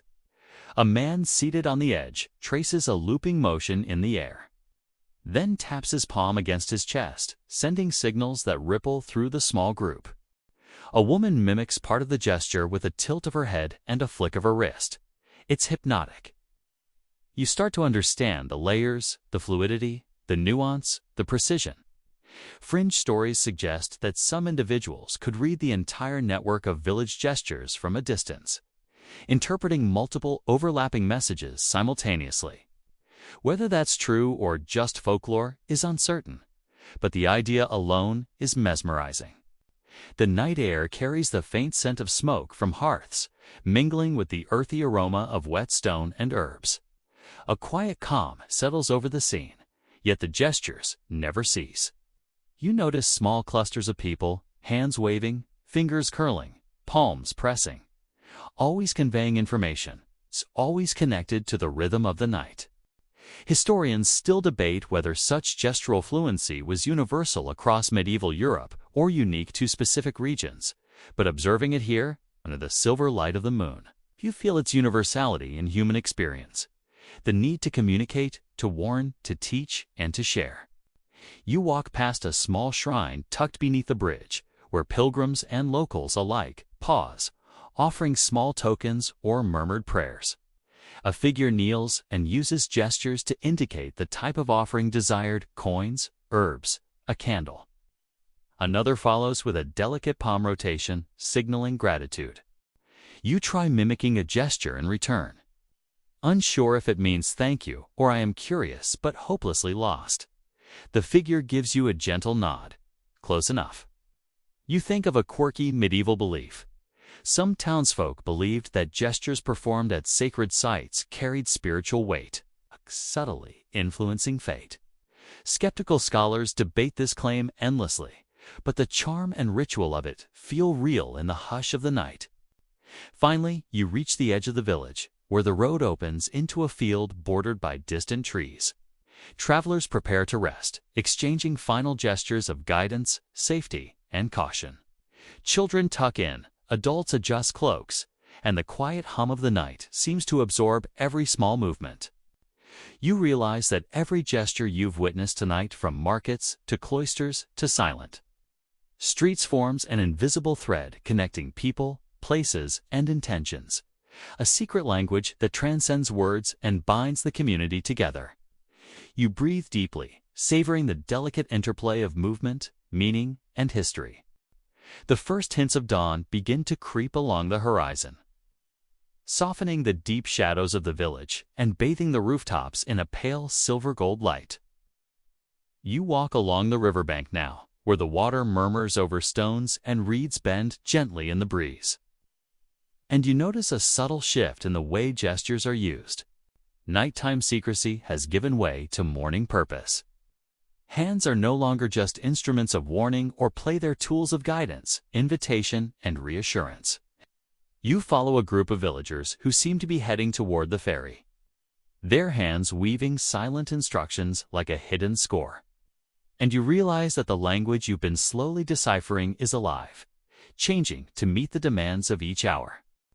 A fisherman stands at the edge of the river, net in hand.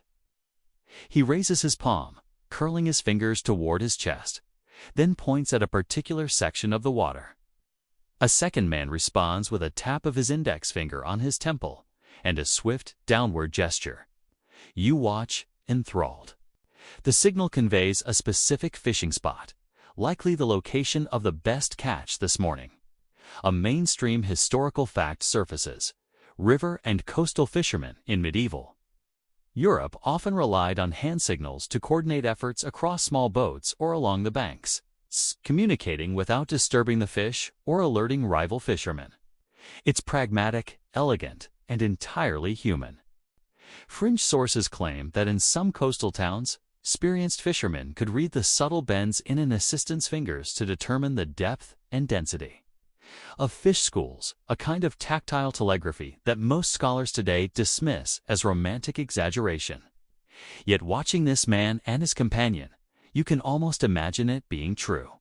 The gestures are precise, the responses immediate, and the trust between them palpable.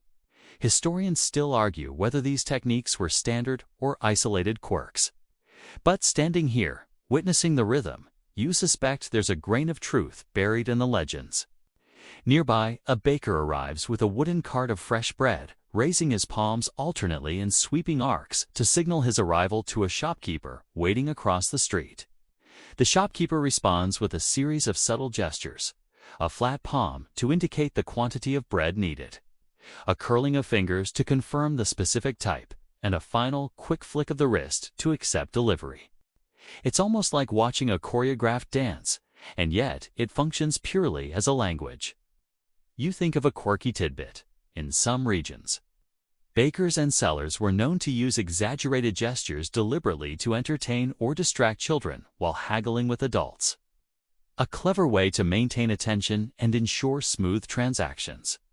The lane grows busier as more villagers appear, each immersed in their own silent conversations. A group of women carrying baskets of herbs signal to one another, weaving fingers in intricate loops, and you catch glimpses of messages flying across their hands: a warning about a bad batch of parsley, a note that a neighbor has arrived from the next village, a quick query about who is responsible for last night's spilled water. The gestures are practical, and yet poetic, precise, and deeply communal. You realize that if someone had been watching only your own hands, they might read your nervous, exploratory movements as a kind of innocent, wandering story. A blacksmith is next, hammer balanced on his shoulder. He makes a rapid series of gestures with his free hand-thumb taps, finger curls, wrist twists that communicate orders to an apprentice across the workshop.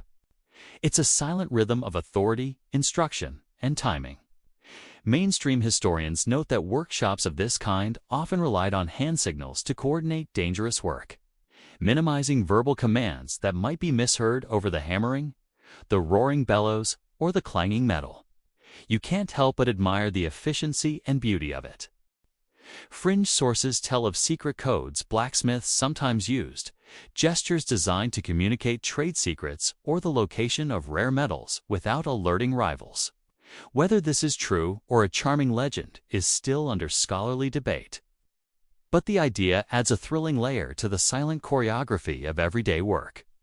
You watch the apprentice respond to each gesture flawlessly, the subtle communication flowing like a secret conversation embedded in ordinary tasks. You wander toward a small garden where children are already at play.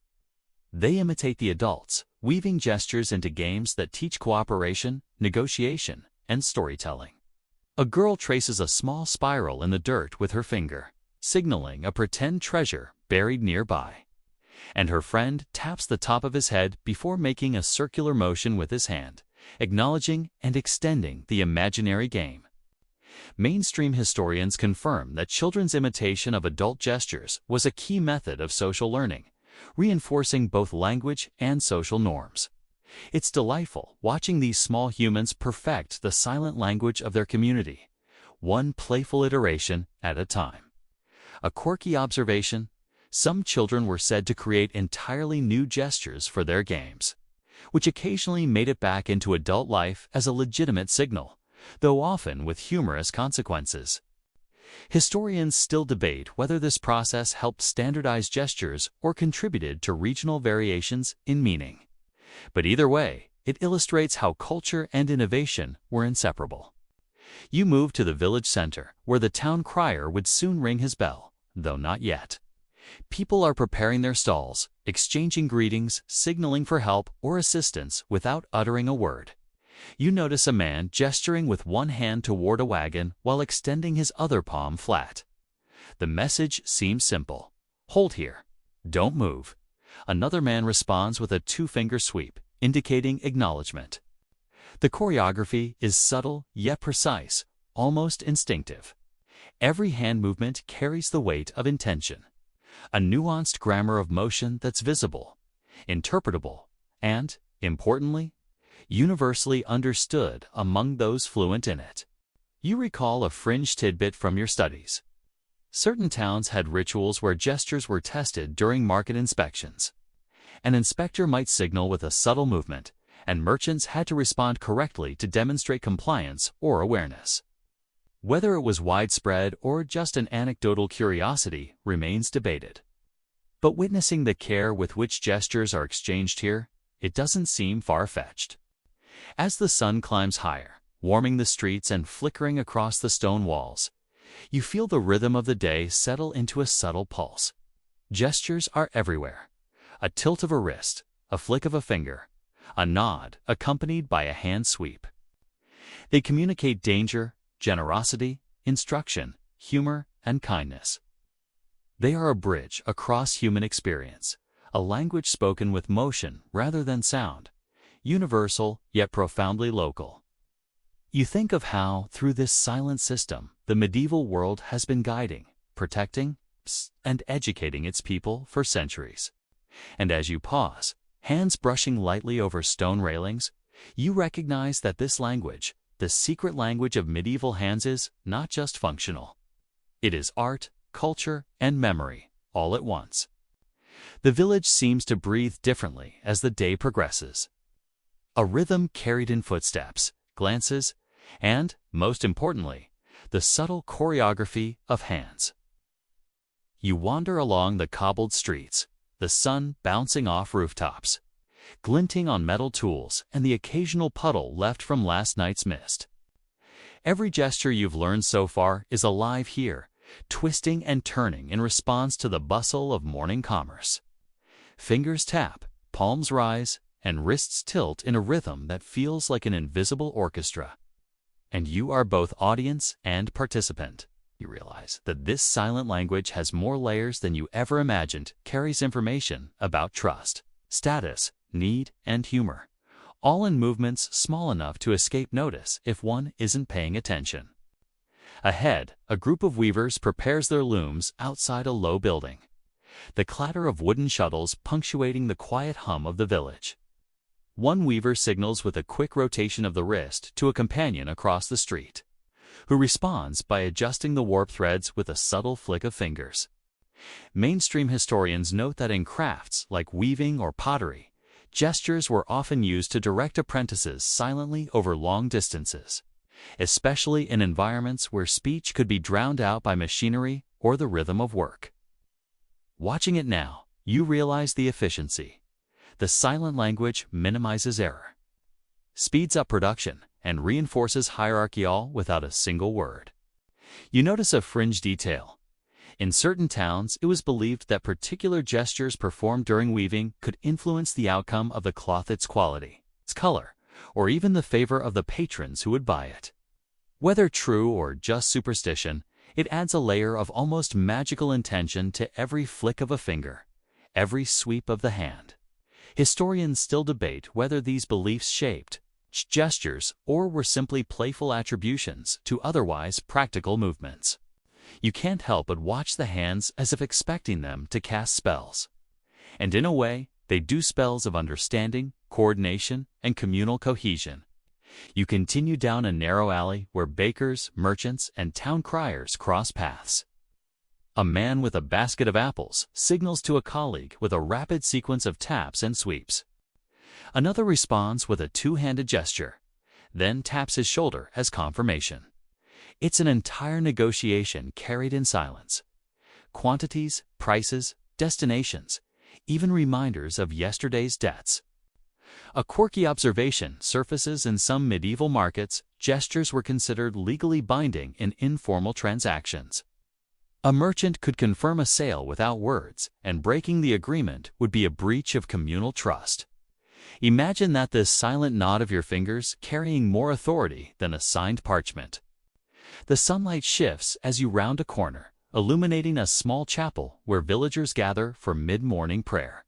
The congregation moves as one, hands raised and lowered, fingers forming subtle shapes that carry spiritual weight. A man signals to another using a delicate downward sweep, a gesture historians believe might indicate devotion, attention, or a request for guidance.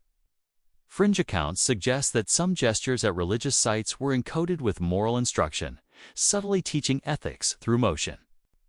Whether this is factual or simply a charming legend is still debated, but the precision and care in these movements are undeniable. Children playing in the square catch your attention next. They mimic adult gestures in exaggerated, playful, waist-whirling flicking, and tapping in patterns that sometimes make sense, sometimes confuse. You realize that play is practice. The gestures of the village are learned, absorbed, and refined from an early age, ensuring continuity and fluency. Mainstream historical accounts confirm that children were active participants in the gestural language of medieval life, learning both practical and social skills through imitation and playful experimentation. Watching them, you feel a soft amusement, remembering your own awkward attempts to mimic signs in the market, fumbling but learning all the same. A baker leans out of his shop to signal a fresh batch of bread to waiting villagers. His hand rises, fingers splayed, palm forward, then curls delicately. Another baker across the street nods, responds with a series of finger taps, and both smile, acknowledging a shared understanding of timing and labor. You notice how gestures in these exchanges are layered. A signal can communicate information about production, availability, quality, and even the baker's mood. It's a silent, living negotiation that relies on trust, memory, and attention. Fringe sources suggest that bakers sometimes performed slightly exaggerated gestures to amuse children or reassure nervous apprentices. The line between function and performance blurs, creating something both practical and artful. Further along, a group of traveling merchants arrives, their hands weaving a complex series of gestures with one another. They exchange signals about safety, routes, and goods. You watch as one man raises a flat hand to the sky, sweeps it in an arc, and taps the side of his head. His companion responds with a gentle, curling motion of his fingers and a nod. Mainstream historical notes confirm that traveling merchants often relied heavily on silent communication, especially when negotiating in crowded streets or across market stalls where voices could not reach. The gestures acted as both code and coordination, ensuring smooth interactions. You catch a glimpse of something unusual, a young woman tracing intricate patterns in the dust with a stick, signaling to a friend across the square. The patterns resemble letters, but you quickly realize they are symbols gestural shorthand, perhaps specific to her family or neighborhood. Fringe accounts suggest that some medieval families or guilds developed unique hand sign systems for secrecy, education, or entertainment. Historians still argue whether such microlanguages were widespread or exceptional. But the richness of what you see makes you think they might have been more common than recorded. As midday approaches, the village hums with motion, yet gestures continue uninterrupted. A midwife signals to a mother in training across the courtyard. A clerk communicates silently with an assistant in the tavern, and a mason guides his apprentice through a tricky stone-laying sequence. Each movement carries intention and information. You start to feel the full weight of what you've been observing. Gestures in the Middle Ages were not an embellishment or oddity. They were essential, intimate, and intertwined with survival, work, education, and social cohesion. They shaped daily life, connecting individuals across space and time. You pause at the edge of a sunlit fountain, watching hands flick, wave, twist, and fold around you. Every gesture is a story, a thread in the tapestry of the village. Children, artisans, merchants, clergy, and travelers all communicate through motion. preserving traditions, expressing needs, and reinforcing community without a single spoken word. It's mesmerizing and humbling. You realize that this silent language is both ephemeral and eternal, fleeting in execution, yet enduring in effect. Passed down from one person to another, refined, celebrated, and relied upon. And as you rest against the cool stone of the fountain, hands idly tracing invisible shapes in the air, you feel a profound connection to the medieval world, a world where silence spoke volumes, where gestures were more than convenience, where hands held the secrets, stories, and life of an entire community. You realize that the more you observe, the more fluent you become, not in words, but in the quiet eloquence of human movement. The afternoon drifts over the village like a lazy cat, stretching along rooftops and alleyways, softening the harsh edges of stone walls with golden light. You wander toward the outskirts, where fields open into rolling hills dotted with cottages, and notice that the language of gestures has shifted once more. It's no longer solely about survival or commerce. It's about coordination across space, distance, and routine. Farmers guide each other silently in their labor. A tilt of the head, a flick of the wrist, a curl of fingers to indicate the position of plows, the readiness of oxen, or the ripeness of crops. Mainstream historians affirm that rural communities depended heavily on visual communication, particularly when the noise of animals or machinery made verbal commands ineffective. The silent signals were precise, elegant, and, in many ways, a natural extension of the landscape itself. A fringe tidbit floats into your mind. Some medieval agronomists reportedly trained their hands to speak to the plants, tracing symbols in the air or over soil to encourage growth, though evidence for this practice is anecdotal at best.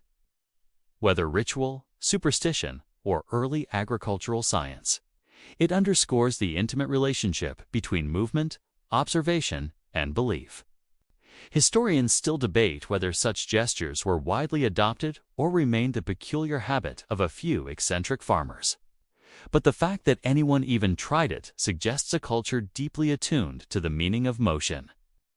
You approach a small orchard where fruit pickers work in clusters, their hands flying with gestures that signal baskets to fill, branches to avoid, and even the ripest apples from the topmost boughs.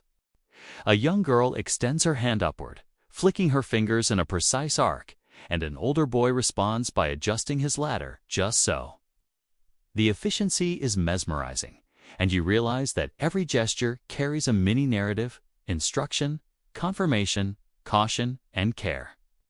It's a language learned through repetition, imitation, and attention, a language that exists because the community depends on it. A man carries a scythe across the field, signaling with subtle twists of his wrist to guide his neighbor, whose oxen are stubbornly wandering. The gestures are quick, fluid, almost instinctive, yet they carry authority. Mainstream sources confirm that agricultural gestures were crucial for safety, preventing accidents and maintaining the rhythm of labor across large fields. Fringe sources suggest that some farmers could read gestures from a remarkable distance, interpreting subtle cues like the angle of a wrist or the curl of a finger to anticipate actions before they occurred. Historians remain uncertain about the extent of such expertise, but witnessing it makes the possibility feel tangible. You pause to watch a small gathering at the edge of the field, where women are sorting herbs for drying. Their hands move, constantly pinching, twisting, sweeping as they communicate simultaneously about quality, quantity, and location of drying racks. A subtle nod combined with a delicate palm sweep conveys approval. A flick of the fingers indicates that a basket is ready to move.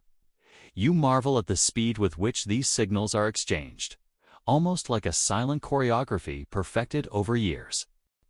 Fringe accounts even suggest that some herb guilds use gestures as a form of mnemonic device, encoding knowledge of plant properties and medicinal uses into their movements. Historians still debate whether this was widespread or anecdotal, but observing the fluency makes it seem plausible. Nearby, a group of shepherds tends to their flocks, communicating across the pastures with a language of hand and arm motions. A thumb pressed to the side of the temple signals a need for caution.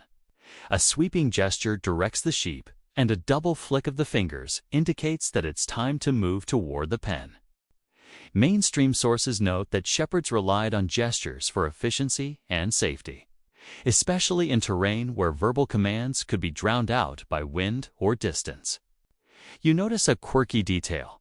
In some regions, shepherds developed elaborate sequences of gestures that could be interpreted by anyone familiar with the landscape, effectively creating a regional dialect of hands. Historians still argue about the prevalence of such dialects, but it adds a rich, human texture to the silent language you've been following. Children playing nearby mimic the shepherds, running through fields and waving their arms in exaggerated sequences. They are learning by observation, absorbing the grammar of gesture through play. It's an essential part of their education, a way to internalize rules, patterns, and community norms without explicit instruction. Fringe observations claim that some villages even held gesture games, contests where children would outdo each other in clarity, speed, and creativity, subtly shaping the evolution of local gestural vocabularies. Whether true or not, the vitality of children in perpetuating this language is undeniable. You wander toward the forest edge, where a small group of woodsmen signals with hand motions to coordinate felling trees and transporting timber. A lift of the palm, a twist of the wrist, a subtle flick of the fingers, each gesture carries precise instruction. A mistake here could mean injury, so the communication is both delicate and urgent. Mainstream historians note that medieval laborers often relied on hand signals for dangerous work, particularly in carpentry, masonry, and forestry. The precision and care you observe underscore the stakes. Gestures were not trivial. They were essential for life, safety, and efficiency. A fringe tidbit emerges in your thoughts. Some medieval foresters reportedly used coded hand signals to mark hidden paths, locate wild game, or indicate the presence of valuable plants. Whether widespread or rare, this suggests a level of sophistication that blends utility, secrecy, and creativity. Historians still debate the extent to which such codes were formalized versus improvised, but the complexity is impressive.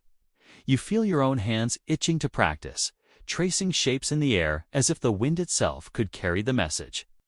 As the sun lowers toward the horizon, casting long amber shadows over the fields, the gestures slow slightly, becoming gentler, more deliberate. Farmers signal the end of work, shepherds guide the last of their flocks home, and woodsmen place their tools aside. There is a rhythm to the day, and gestures mark its beginning, its progress, and its closure. You realize that the secret language of medieval hands and gestures is everywhere, woven into labor, play, ritual, and care. It is a living, breathing entity, adapting, expanding, and enduring. And as you stand in the fading light, hands raised absent-mindedly to mimic the gestures around you, you feel an unexpected intimacy with these long-vanished communities, their rhythms, their intentions, their silent eloquence flowing through every subtle movement. Twilight begins to stretch over the village, softening the outlines of cottages, fences, and winding lanes into gentle silhouettes. You wander slowly, feeling the day's rhythms ebb and settle, the language of gestures now shifting into evening cadence. Shadows grow long, blending with the fading light, and hands that once guided, instructed, or warned, now soothe, reassure, and connect. A mother signals to her children with delicate palm sweeps, guiding them back from the stream to the safety of the lane. A baker waves subtly toward a friend across the square, confirming that the day's bread is ready for tomorrow's market. Everywhere, gestures carry meaning, but now they hum with a quieter, more reflective tone, as if the village itself is breathing a collective sigh of completion. You pause by the fountain where you watched children play earlier, now empty except for the gentle ripple of water reflecting the amber sky. A figure kneels to adjust a small offering, hands moving in careful ritualized gestures to express respect and devotion. Mainstream historical records suggest that gestures in religious practice served both as communication and as meditative or devotional acts, reinforcing the spiritual bonds within a community. Fringe accounts tell of elaborate gesture, prayers, sequences so intricate they were thought to summon protection, luck, or clarity of mind. Scholars continue to debate the accuracy and prevalence of these practices. Yet observing them unfold in quiet reverence makes them feel entirely plausible.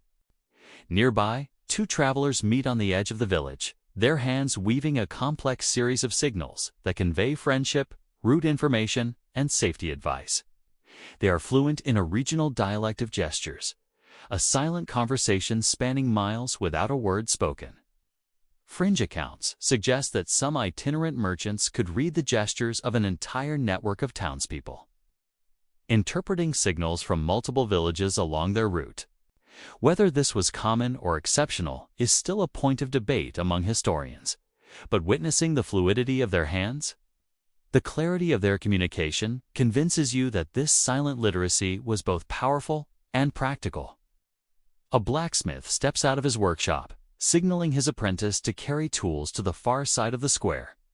Wrist tilts, finger flicks, and palm rotations coordinate their movements as precisely as any spoken command. Mainstream scholars note that skilled laborers across trades relied heavily on hand signals to ensure both efficiency and safety, particularly in noisy or hazardous environments. You remember the apprentice's exact movements from earlier in the week. Recognizing the continuity, a language that grows, adapts, and survives through repetition, observation, and necessity. The alleyways are quieter now, but gestures persist, subtle and layered. A woman passes a neighbor, brushing her fingers lightly across her palm, indicating a message delivered yesterday and received today. Children mimic the gestures, practicing sequences they will carry into adulthood. Fringe sources describe ritualized hand gestures in community ceremonies, encoding local laws, customs, and historical memory. Historians argue over whether these were formal or improvised, yet the layered richness of movement you see confirms that gestures served multiple, overlapping purposes: social, practical, and symbolic. As the sky darkens further, lanterns flicker to life, casting golden pools of light onto the stones. You watch a group of villagers seated around a small fire, hands moving in intricate patterns as they share stories, jokes, and silent commentary. Gestures function like punctuation, laughter, and nuance combined.